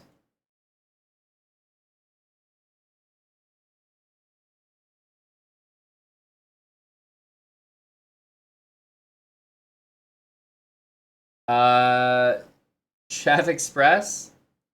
What up, man? No, it'll be North America, so Canada, US, and there are a few places like provinces or states that are excluded, so it's not absolutely everywhere, but yeah, if you're in North America, then you should be able to sign up on Underdog and get a nice deposit match and bonus if you use the code ChessBra when you do. But this is nice for fantasy sports. We run a lot of drafts for the various sports that are on, whether it's baseball, football, basketball, hockey, and now even golf as well. Yeah, Timmy 2 times in there for the NHL. Your cousin was a pro golfer. It's a tough go. Damn. Yeah, I didn't mean to hype it up like crazy. Just chess is so bad that it's kind of easy to pick something else other than chess.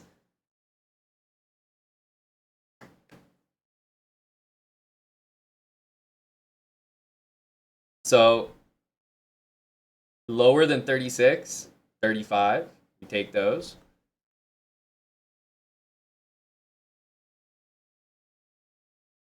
How are my pick'ems gonna do?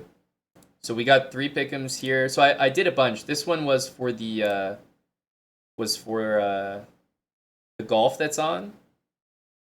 I also threw some other sports as well. I mean,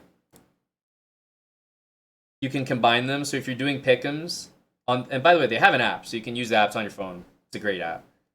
But you can combine the sports. Like I got the Jokic and McDavid together. Seems like a weird pairing, but you can pick like 2 superstars from different sports. You're actually a pro golfer, Royal Fork? Is that for real? And then we got Big Scotty here as well.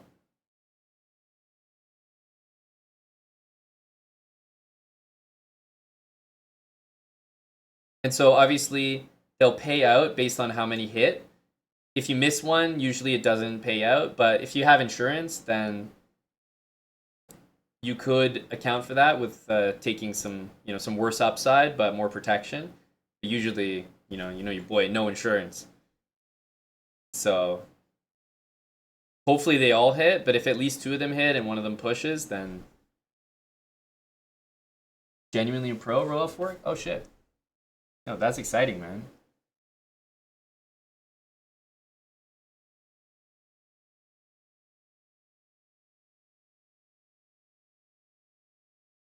So that's it, guys.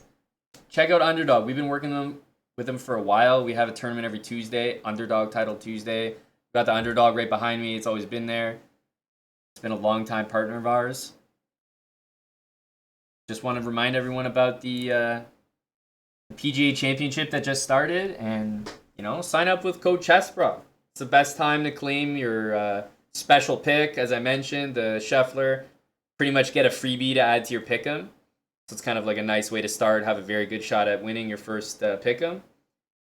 And the first time deposit offer, up to $250 in bonus cash. It's not bad at all. Code ChessBra. So hopefully where you guys are in the US or Canada will be good to sign up. You can give it a try. Like I said, they have a nice app as well. And yeah, if you're signing up, you can use our link in the chat or just code ChessBra works. But it's all about the golf for the next couple days. So I'm going to be checking back in with Underdog and my pick'ems. Hopefully they do well. I got some other ones for like baseball, hockey, whatever, but I got a few golf ones that I'm keen to see how they do.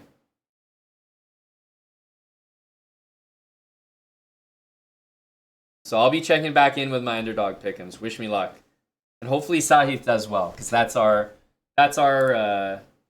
golf to chess connection. Probably the only one that I have, at least so far. So hope the lad does well. That's right, Tim. Good luck, good luck. It's a shame you didn't go, Tim. Oh, man. I would have definitely.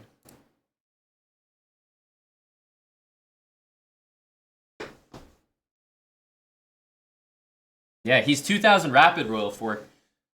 Are you keeping up with him in golf or chess? Obviously, I'm not a golfer. You know it, Michael. I'm no golfer here. But hey, I'll take some higher lowers, I'll do some pick'ems. I'm a golfer like that. I've never been to Ibiza, no. Exclamation mark Underdog. You guys know the drill. Hopefully we can get some new people signed up. I think the golf pick'ems are like a pretty good incentive. So I'll be checking back in with this. Today's been a busy day. Got lots going on. Underdog with the new golf edition is pretty cool. We did some chess with Mac earlier. That was nice. I did used to live in Valencia, yep. But we never made it to Ibiza, sadly. Yeah, that was my impression as well, Royal Fork. Very cool dude. Had a great time getting to know him, chatting chess, chatting golf.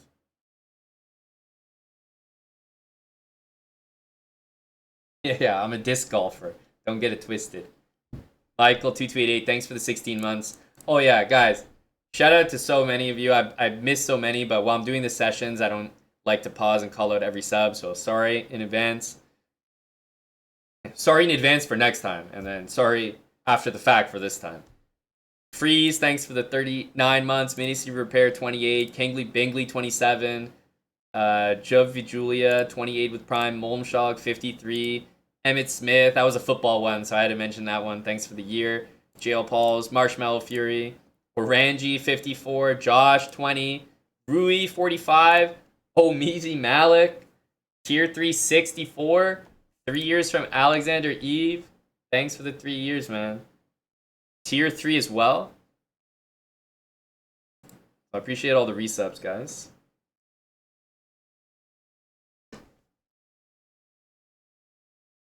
But yeah, we did a lot today. I think I'm twitched out. I don't know about you, Tim.